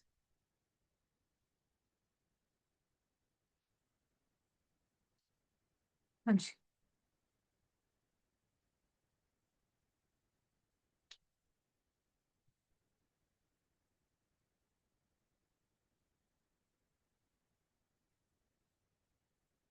अभी के लिए ईयर 1 की इनकम स्टेटमेंट क्लियर है जी सभी को?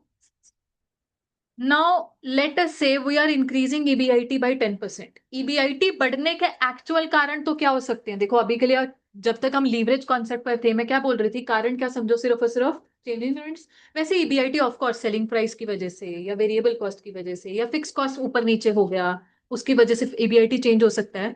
वट एवर द रीजन मैं इतना बोल रही हूँ, EBIT has increase by 10%।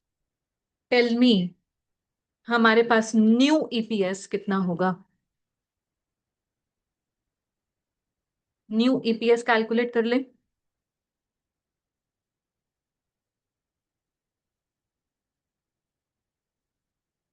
EAT हमारे पास कितना आ जाएगा? 4800।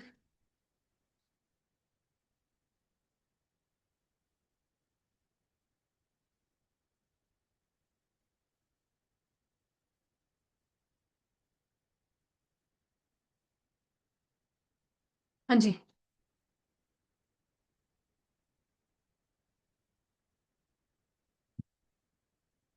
Okay. Right. Now, can you please tell me what is percentage change in EPS? बेटा EPS कितने से इंक्रीज हो रहा है? 0.6 से, फ्रॉम 4.2 टू 4.8। 14.2। आप क्या बता रहे हो? परसेंटेज बता रहे हो? कहाँ से बढ़ रहा है 4.2 से? अगर आप मुझे बताएं, 14.28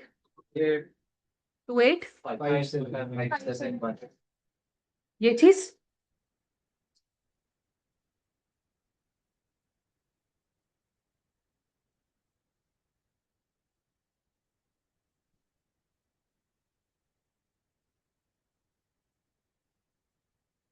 ये बताओ, परसेंटेज चेंज इन ईबीआईटी कितना है?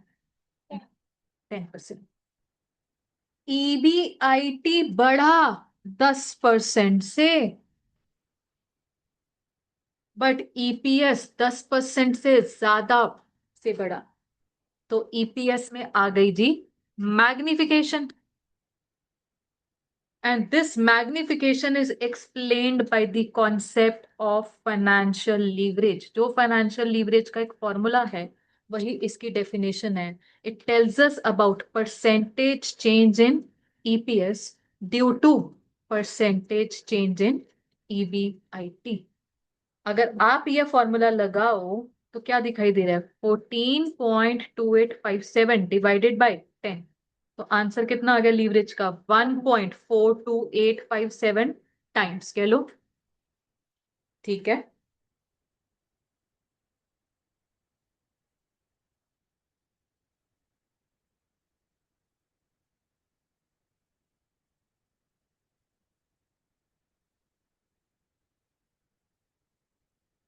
अच्छा, मुझे बताओ ये मैग्निफिकेशन का कारण क्या है? किस वजह से यह मैग्निफिकेशन आई? क्यों ईपीएस भी 10% से ही नहीं बढ़ा, ज्यादा वे में बढ़ गया, ज्यादा मैग्नीफाई होकर बढ़ गया? कारण क्या है? इंटरेस्ट। इंटरेस्ट। अब देखो, ईबीआईटी तो बढ़ गया 10% से, इंटरेस्ट ही नहीं बढ़ा, सेम रह गया। इसलिए ईबीटी में इंस्टेंट मैग्निफिकेशन आ गई, ईबीटी में उतनी मैग्निफिकेशन आ गई, चेक कर लेना। ईबीटी 7000 से 8000 पर जाना मतलब वही 14.2857% से इंक्रीज हो गया, क्योंकि टैक्स प्रोपोर्शनल चलता है। हेंस ईएटी भी 14.2857% से बढ़ गया। एंड क्योंकि ऑफ कोर्स डिवाइड ही करना है नंबर ऑफ इक्विटी शेयर से, वो तो सेम ही रहेंगे। हेंस ईपीएस भी मेरा 14.2857% से इंक्रीज हो गया। तो मैग्नीफाइड इम्पैक्ट जो सबसे पहला आया वो तो ईबीटी पर ही देखने को मिल गया। As soon as interest minus हो गया, ईबीटी देख सकते हो कि 14.2857% से बढ़ गया। अच्छा, मुझे बताओ ऑपरेटिंग लीवरेज का जो फॉर्मूला था बच्चे, कंट्रीब्यूशन अपॉन ईबीआईटी, कैन आई से कि ऑपरेटिंग लीवरेज किसकी वजह से आती है? फिक्स्ड ऑपरेटिंग कॉस्ट की वजह से आती है। अगर इनकम स्टेटमेंट में आप ये देख रहे हो, फिक्स्ड ऑपरेटिंग कॉस्ट यहां पर आ गई, ये था जी ईबीआईटी। तो ऑपरेटिंग लीवरेज का फॉर्मूला क्या था? Contribution upon EBIT. Similar way में फाइनेंशियल लीवरेज किसकी वजह से आ रही है? Fixed financial cost. मेरे इस एग्जांपल में फिक्स्ड फाइनेंशियल कॉस्ट सिर्फ और सिर्फ इंटरेस्ट है, अभी मैंने प्रेफरेंस डिविडेंड लिया नहीं है, राइट? तो मैं क्या करूं कि जी ईबीआईटी में से इकलौती fixed financial cost interest minus कर दूं, तो मेरे पास क्या बचेगा? ईबीटी। डायरेक्ट इंपैक्ट हमने ईबीटी पे देखने को मिला। मेरे लिए क्लियर कट फॉर्मूला बन गया एक और, ईबीआईटी अपॉन ईबीटी। इसी में इंटरेस्ट कैप्चर हो गया जी, इंटरेस्ट ही इकलौती चीज थी फिलहाल तो। इंटरेस्ट ही इकलौती चीज थी। चेक करना जरा ओरिजिन में, ईयर वन में लगाना जरा ईबीआईटी अपॉन ईबीटी।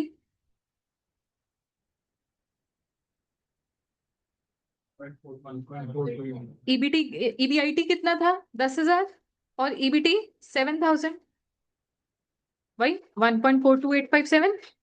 आंसर तो सेम ही आता है जी।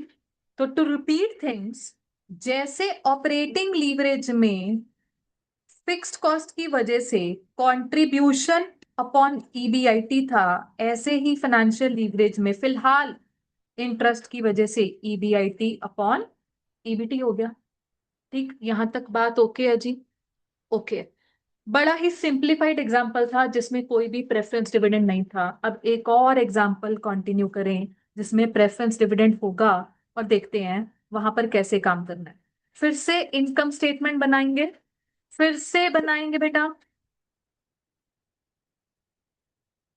EBIT 10,000, interest 3,000,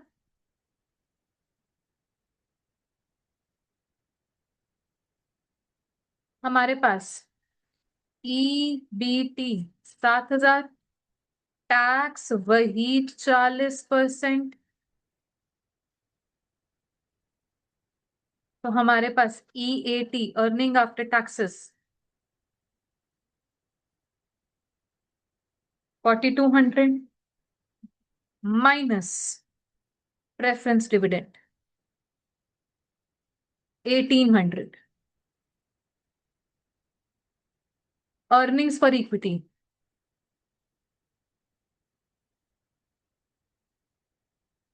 earnings for equity कितनी आ रही है?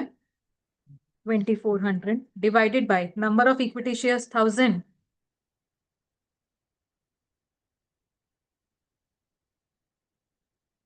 ईपीएस कितना आ गया? 2.4।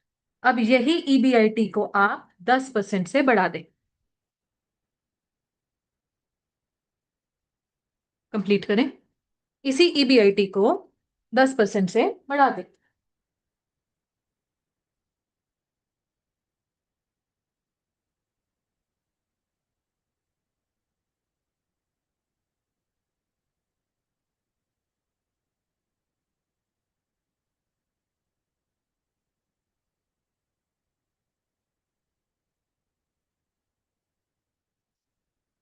Same same.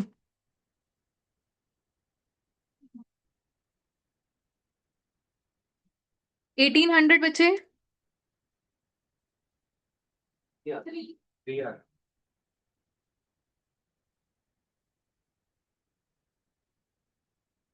प्रेफरेंस डिविडेंड तो सेम ही रहेगा, and EPS is 3।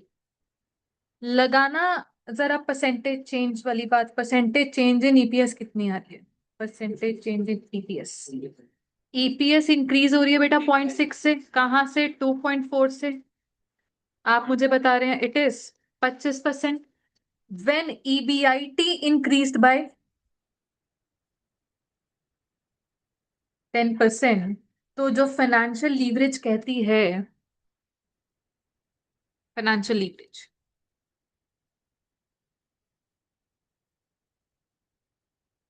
Percentage change in EPS due to percentage change in EBIT 25 divided by 10 कितना? 2.5 टाइम्स। ये तो ओके हो गया जी। EBIT सिर्फ और सिर्फ 10% से बढ़ा, बट EPS मैग्नीफाई हो गया। अब वो मैग्निफिकेशन क्यों आई ये बताओ? इंटरेस्ट है, बट इंटरेस्ट के अलावा प्रेफरेंस डिविडेंड भी है। एक बार मैग्निफिकेशन की बात करते हैं, पहले आप कंप्लीट कर लो यहां तक।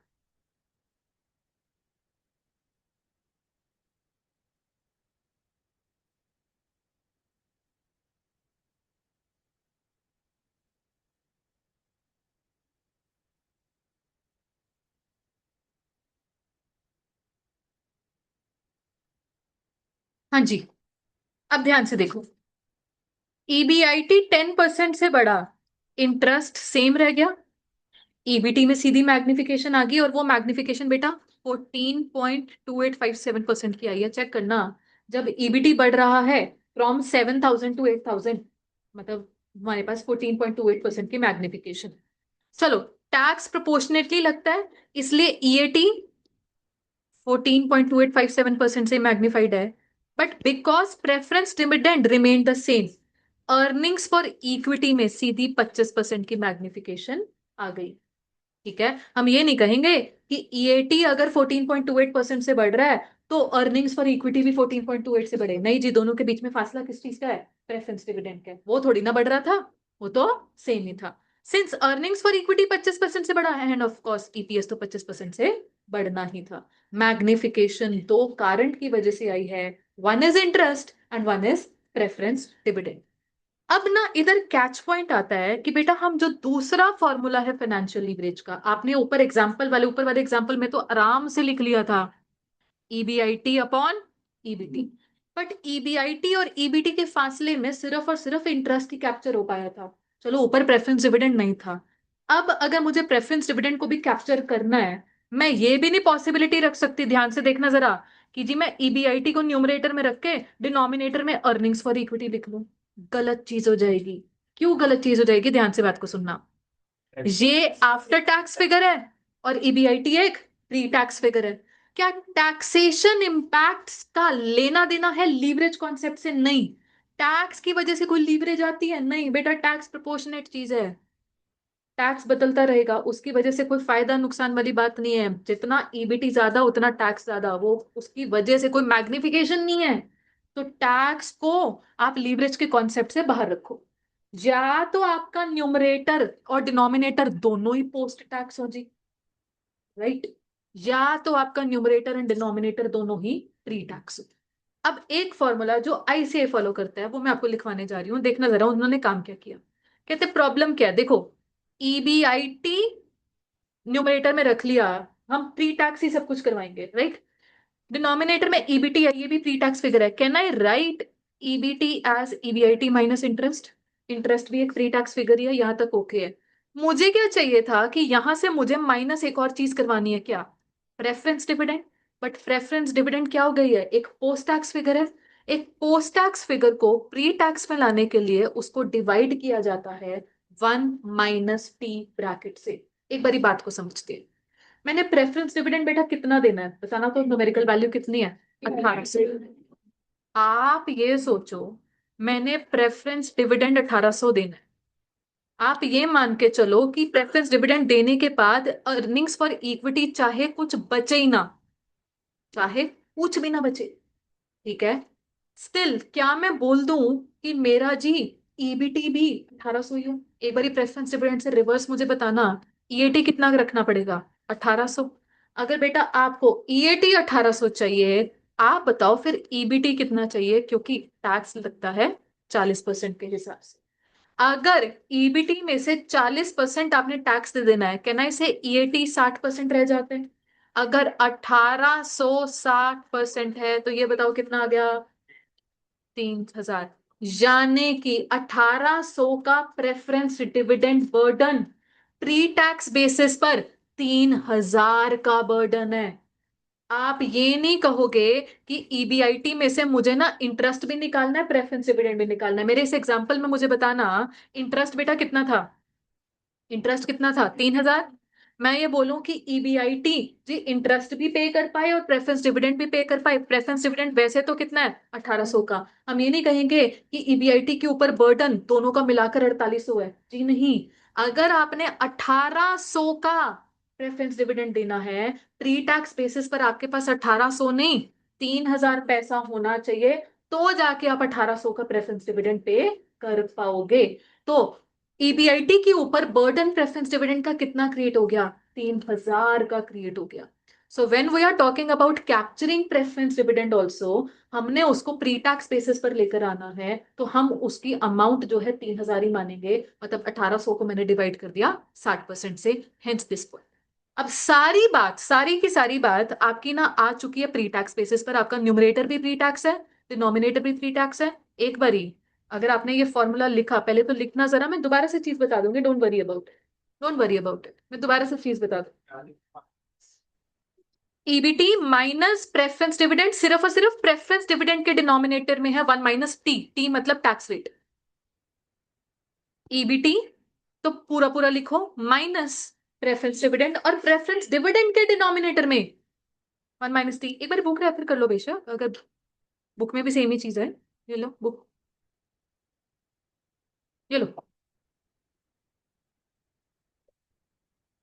ठीक है जी। Now apply this to your solution, जहां पर भी था आपका काम गया यार।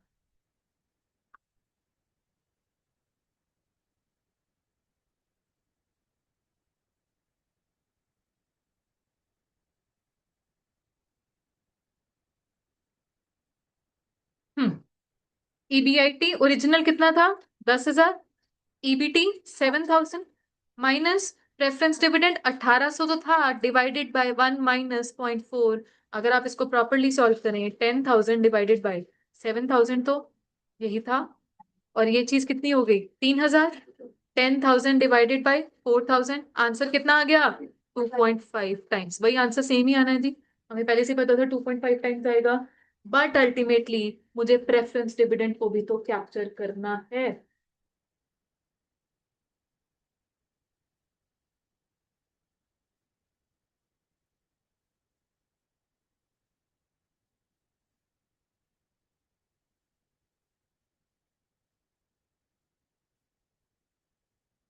एक बार ये कैलकुलेटर दो बेटा। टैक्स रेट बेटा 40%। 1 माइनस टी है ना, टैक्स रेट 40%, को मैंने 0.4 लिख दिया। 6,000, सॉरी।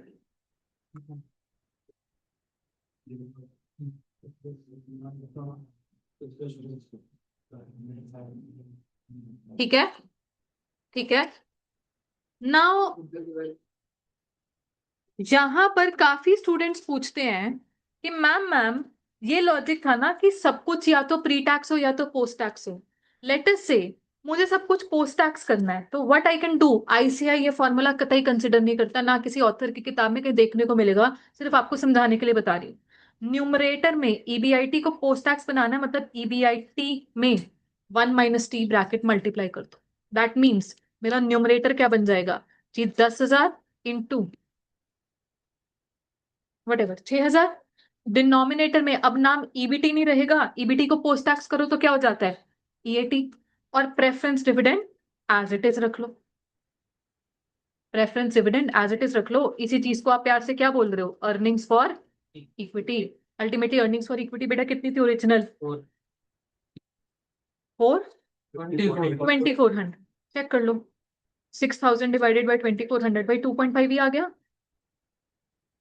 बट आईसीएआई इस फॉर्मूला को, फाइनेंशियल लीवरेज के इस फॉर्मूला को बिल्कुल कंसिडर नहीं करेगा। मैं अभी से आपको बता दूं, ट्राई भी मत करना, ना ही टेस्ट में लिख देना प्लीज, नंबर कट हो जाएंगे, एग्जाम में नंबर कट हो जाएंगे। ये सिर्फ समझाने के लिए बात थी। मेनली प्रेफरेंस डिविडेंड के नीचे 1 माइनस टी लाने का क्या लॉजिक है? That I need everything to be pre tax. EBIT already pre tax होता है, ईबीटी ऑलरेडी प्री टैक्स है, मतलब इंटरेस्ट नाम की चीज प्री टैक्स बेसिस पर चल रही है, ईबीटी तक हम प्री टैक्स पर है। बट ईबीटी के बाद जो टैक्स आ जाता है और उसके बाद प्रेफरेंस डिविडेंड है ना, वो प्रेफरेंस डिविडेंड मुझे कैप्चर करवाना है। अब कैप्चर करवाना है उसको प्री टैक्स बेसिस पर, एक पोस्ट टैक्स चीज को प्री टैक्स पर लाने का कॉन्सेप्ट यही है बेटा, 1 minus T. Simply late us say एक कोई चीज प्री टैक्स है, मुझे उसको पोस्ट टैक्स में कन्वर्ट करना है, तो मैं क्या करूंगी? Multiply by 1 minus T bracket. Opposite में एक पोस्ट टैक्स चीज को कन्वर्ट करना है प्री टैक्स चीज में, तो हम क्या बोलेंगे? Divide by 1 minus T bracket. Simple. Okay. तो अगर प्रेफरेंस डिविडेंड का मुझे प्री टैक्स बर्डन चाहिए था, तो प्रेफरेंस डिविडेंड को मुझे 1 माइनस टी ब्रैकेट से डिवाइड करना पड़ गया। ठीक। ओके। हाँ जी, लिख लो। फॉर्मूला के अकॉर्डिंग समझाया कि टैक्स पोस्ट टैक्स रहेगा। हाँ, फॉर्मूला कह रहे थे 1 - t से मल्टीप्लाई करेंगे तो करेक्ट।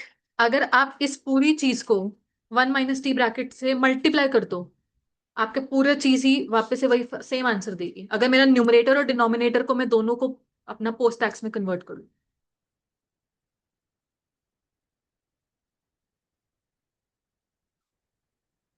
हाँ जी, ऑल डन, ऑल डन। तो आइए एक बार बुक में financial leverage as a proper concept देख लेते हैं, क्योंकि बच्चे ये एग्जांपल सिर्फ आपकी इनिशियल अंडरस्टैंडिंग के लिए है। अब लेटर ऑन जब आप ये चैप्टर में आगे बढ़ जाओगे, आपको इन एग्जांपल्स की जरूरत नहीं पड़ेगी। जिस चीज की जरूरत है दैट इज योर फॉर्मूला। और आइए फॉर्मूला देखिए क्या कह रहा है। सिंपली फाइनेंशियल लीवरेज की definition, it measures the impact of changes in EBIT on EPS. इसका एक basic formula EBIT upon EBT minus pre tax preference dividend, and दूसरा formula percentage change in EPS upon percentage change in EBIT. Now पहला formula जिस पर लगाओगे उसको हम origin बोलते हैं, या हम ऐसे लिखते हैं measured eight a particular level of EBIT. Measured eight a particular level of EBIT. Her income statement पे सेम आंसर नहीं आएगा। Measured eight a particular level of EBIT.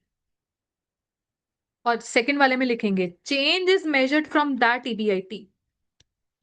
Change is measured from that EBIT for which first formula is applied. In simple words, origin के लिए ही पहला formula है और origin से ही changes major करोगे तो आंसर दोनों फॉर्मूला से सेम आएगा।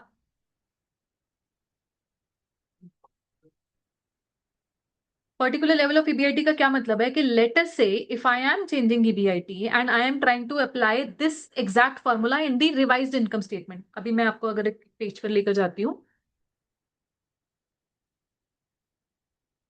इफ ईबीआईटी इज 11,000, आप 11,000 वाली इनकम स्टेटमेंट में ये फॉर्मूला लगाओ, EBIT upon EBT minus pre tax preference dividend. Answer 2.5 थोड़ी ना आएगा, आंसर 2.5 से कम ही आएगा। ठीक है, चेंज हो जाएगा आंसर हमारा। तो ये आंसर जो है या ये फॉर्मूला है, एक ही लेवल ऑफ इनकम स्टेटमेंट को लग सकता है। अब किसी और इनकम स्टेटमेंट पर लगाना है तो आंसर भी अलग ही है। ओके जी, एक और बात, कहीं पर इसी पेज में कहीं टॉप मार्जिन पर लिख लीजिए, if there is no preference dividend, if there is no preference dividend तभी परसेंटेज चेंज इन ईपीएस बराबर परसेंटेज चेंज इन ईएटी बराबर percentage change in EBT.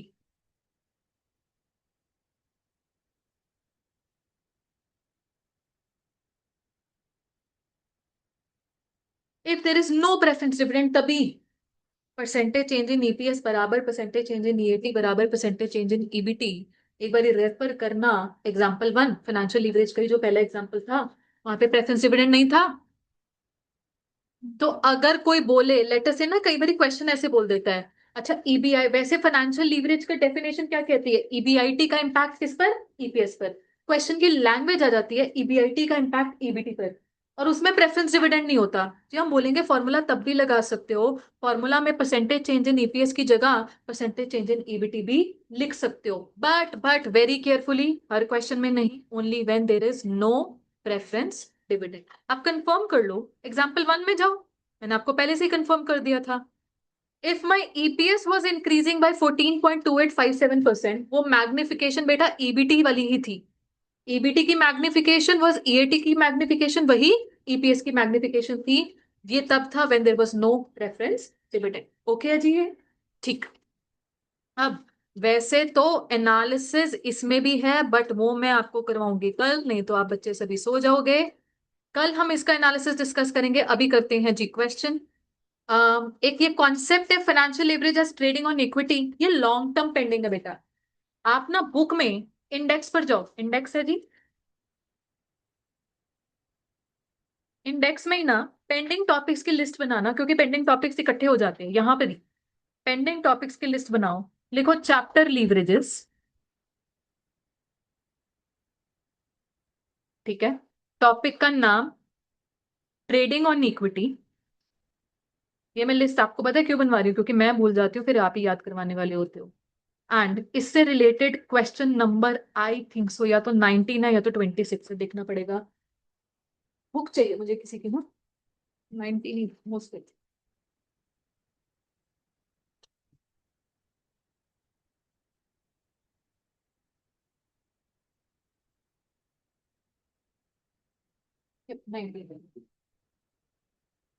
Question number इससे रिलेटेड 19th पेंडिंग रहेगा बेटा। ये लॉन्ग टर्म पेंडिंग टॉपिक्स की list है।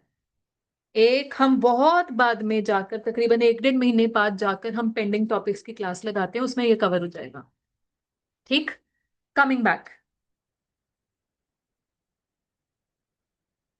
Financial leverage concept से रिलेटेड आपके पास question number 4 on page number 4.9। आइए ये डिस्कस करते हैं। पहले एक बार अपने अपने लेवल पर पढ़ो इसे, फिर मैं रीड करवा देती हूँ। इस क्वेश्चन के बाद आपको फ्री कर देंगे।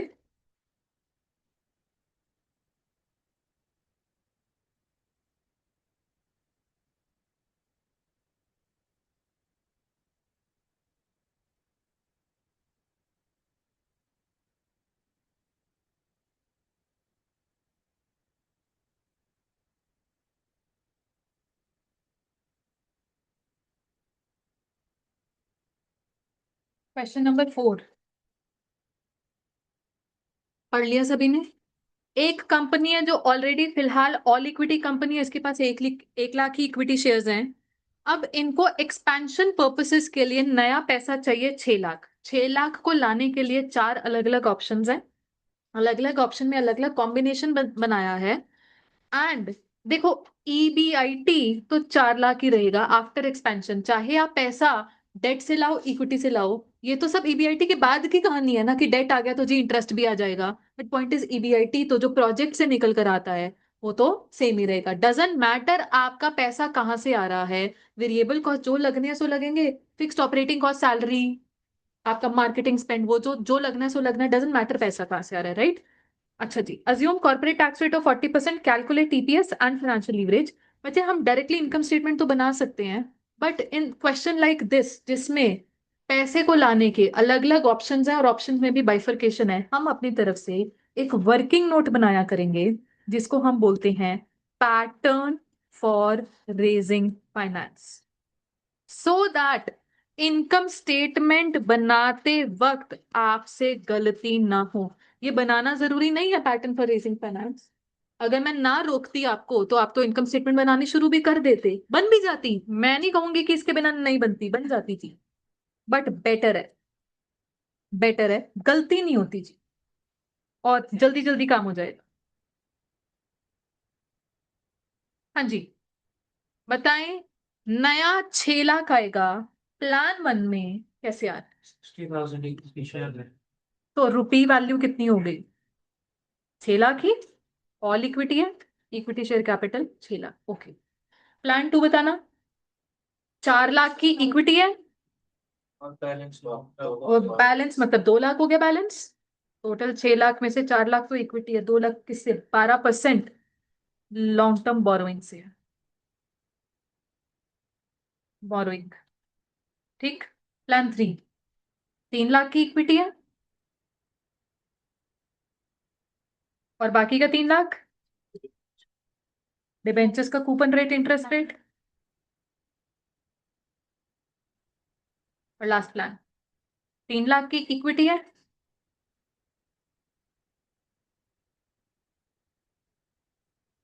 और बाकी का 3 लाख आप बता रहे हैं 6% प्रेफरेंस शेयर्स।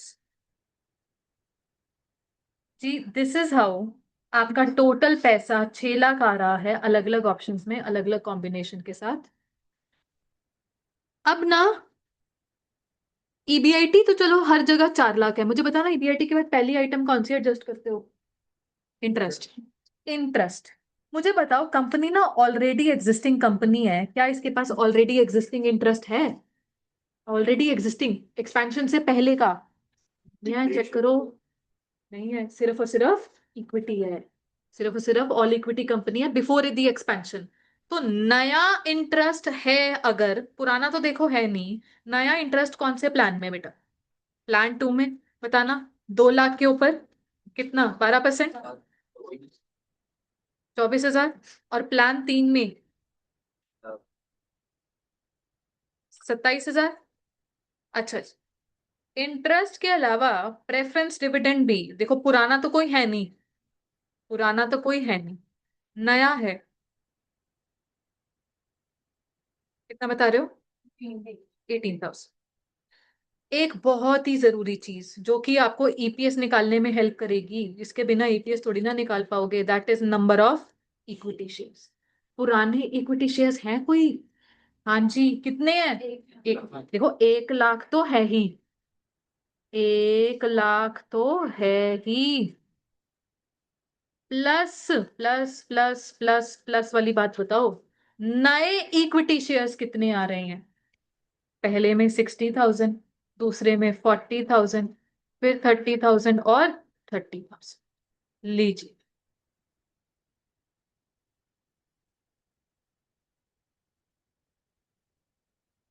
ये आपका बन गया पैटर्न बेटा। एक बार पैटर्न बन जाता है ना, इनकम स्टेटमेंट बनाना इतना आसान है।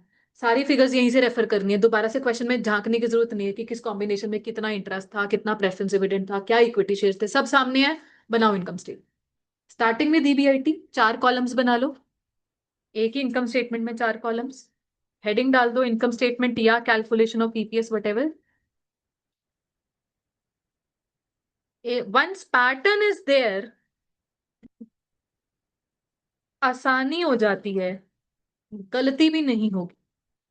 You will start with EBIT 4 lakh for each plan, and please continue. EPS तक पहुंचो, खुद से पहुंचो।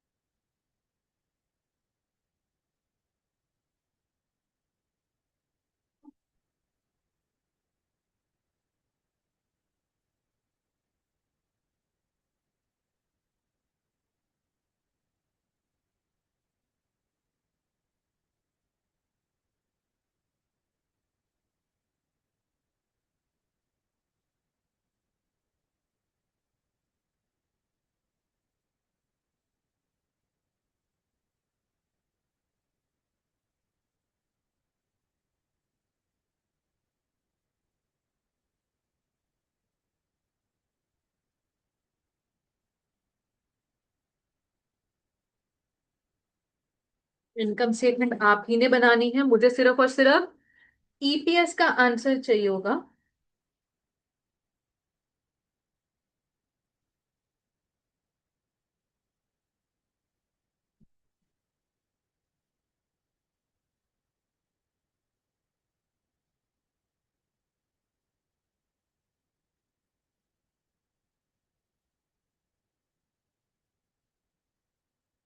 whenever you are ready with your EPS का आंसर। टैक्स बेटा 40% है हर जगह, हाँ जी, लिखा ही हुआ है। ईबीआईटी जहां पर लिखा है 4 लाख।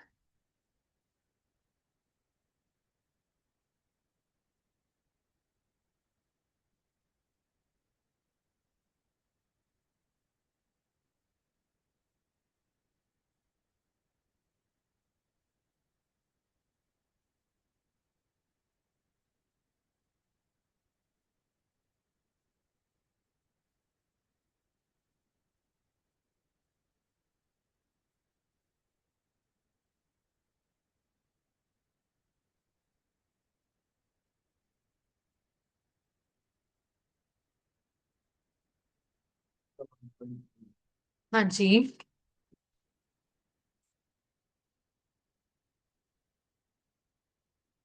1.76।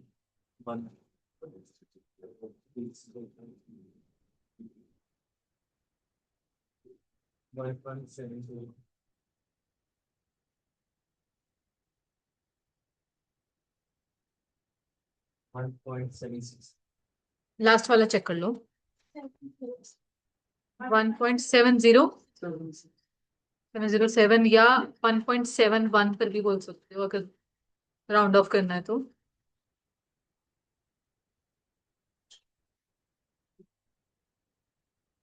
ठीक है, और यहीं पर ही फाइनेंशियल लीवरेज भी कैलकुलेट कर लें।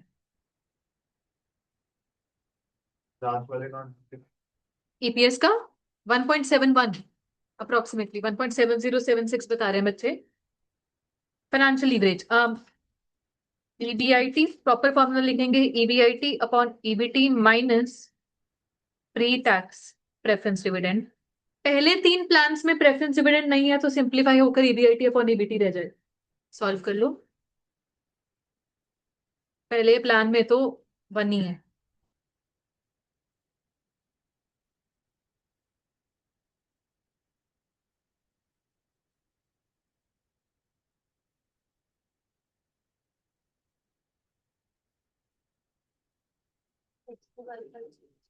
वन पॉइंट जीरो सिक्स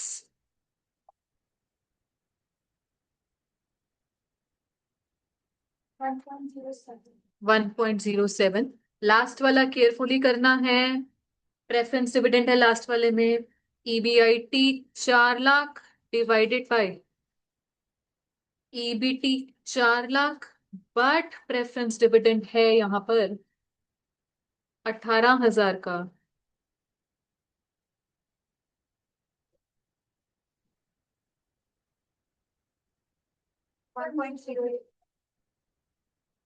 बिल्कुल ठीक है। सभी बच्चे आंसर मैच कर सकते हैं स्क्रीन से, ईपीएस का as well as financial leverage का। किसी के पास कोई आंसर अगर नहीं आ रहा तो बताएं।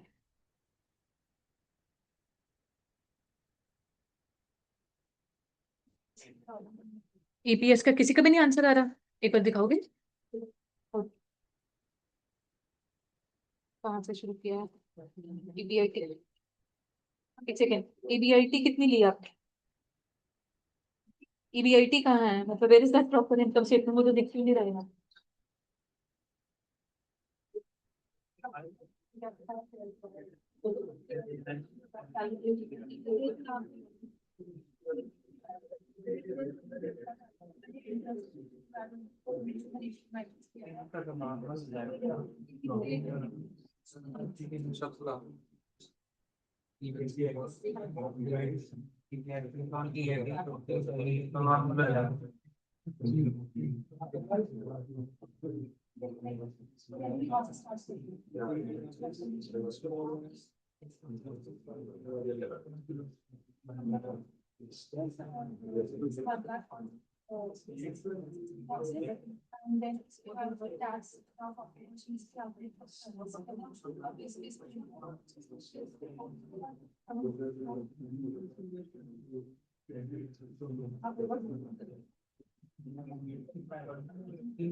हाँ जी, आ गया सभी के पास answer? Question has not asked for plan selection, but अगर पूछते तो कौन सा प्लान आप सिलेक्ट करोगे? बताइए। First, why first, why fourth? Earning per share तो थर्ड में ज्यादा आ रही है। According to earning per share plan 3।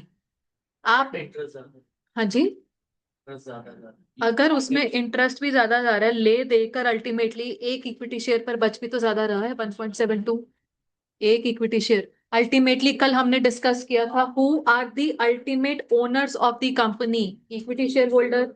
Objective of superior most objective of financial management is wealth maximisation. उसको खुश रखना है, उसको खुश कैसे रखोगे? ईपीएस मैक्सिमम जनरेट करवा कर।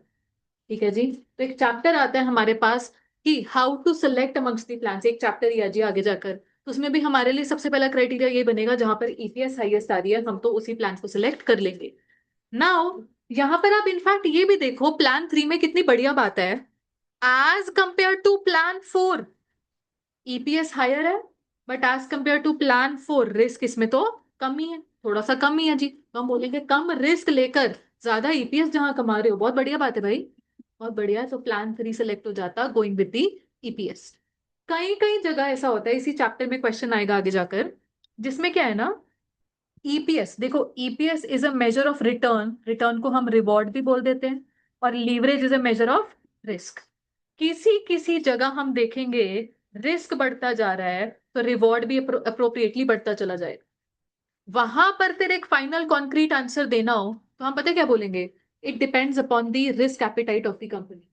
वो कम रिस्क लेकर कम ईपीएस कमाना चाहे तब भी ओके है, वो हायर रिस्क लेकर हायर ईपीएस कमाना चाहे तब भी ओके है जी।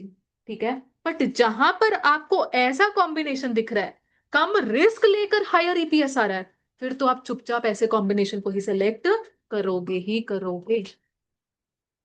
ठीक, इधर ईपीएस हाईएस्ट होकर भी रिस्क हाईएस्ट नहीं था, रिस्क हाईएस्ट तो किसी और प्लान के पास।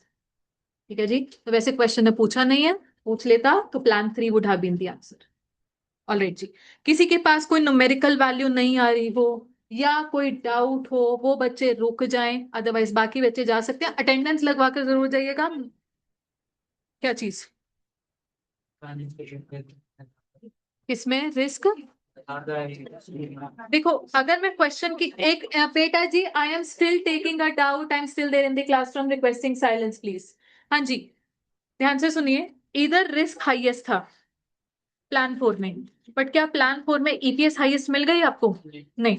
आप ये सोचो, इसमें रिस्क सेकंड हाईएस्ट है बट ईपीएस आपको हाईएस्ट मिल गई as compare to plan 4। Plan 3 बढ़िया नहीं हो गया?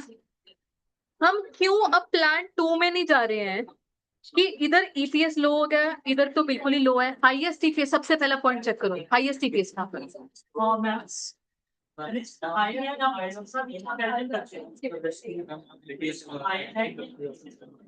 अगर अगर EPS as well as risk का एक प्रॉपर कोरिलेशन है कि in order to earn highest EPS I will have to take up highest risk, फिर सोचने वाली बात आ जाती है। यहां पर तो हाईएस्ट ईपीएस कमाने के लिए क्या हाईएस्ट रिस्क लेना पड़ गया आपको क्वेश्चन में? नहीं, हाईएस्ट ईपीएस कमाने के लिए, हाईएस्ट रिस्क कमाने के लिए क्या आपको हाईएस्ट ईपीएस कमाने के लिए हाईएस्ट रिस्क लेना पड़ गया आपको? नहीं। तो इधर तो हम बोलेंगे प्लान 3 चुपचाप सेलेक्ट कर लो, but in the question where highest risk, highest EPS कमाने के लिए हाईएस्ट रिस्क लेना पड़ गया, वहां पर इट इज सोचने वाला। हाँ जी, EPS, yes, EPS is the first thing that you look at, उसके बाद रिस्क है उसको रिलेट करते हो। EPS is the first thing. Online students में किसी को कोई डाउट बेटा जी? If there is no doubt you can exit the session, thank you.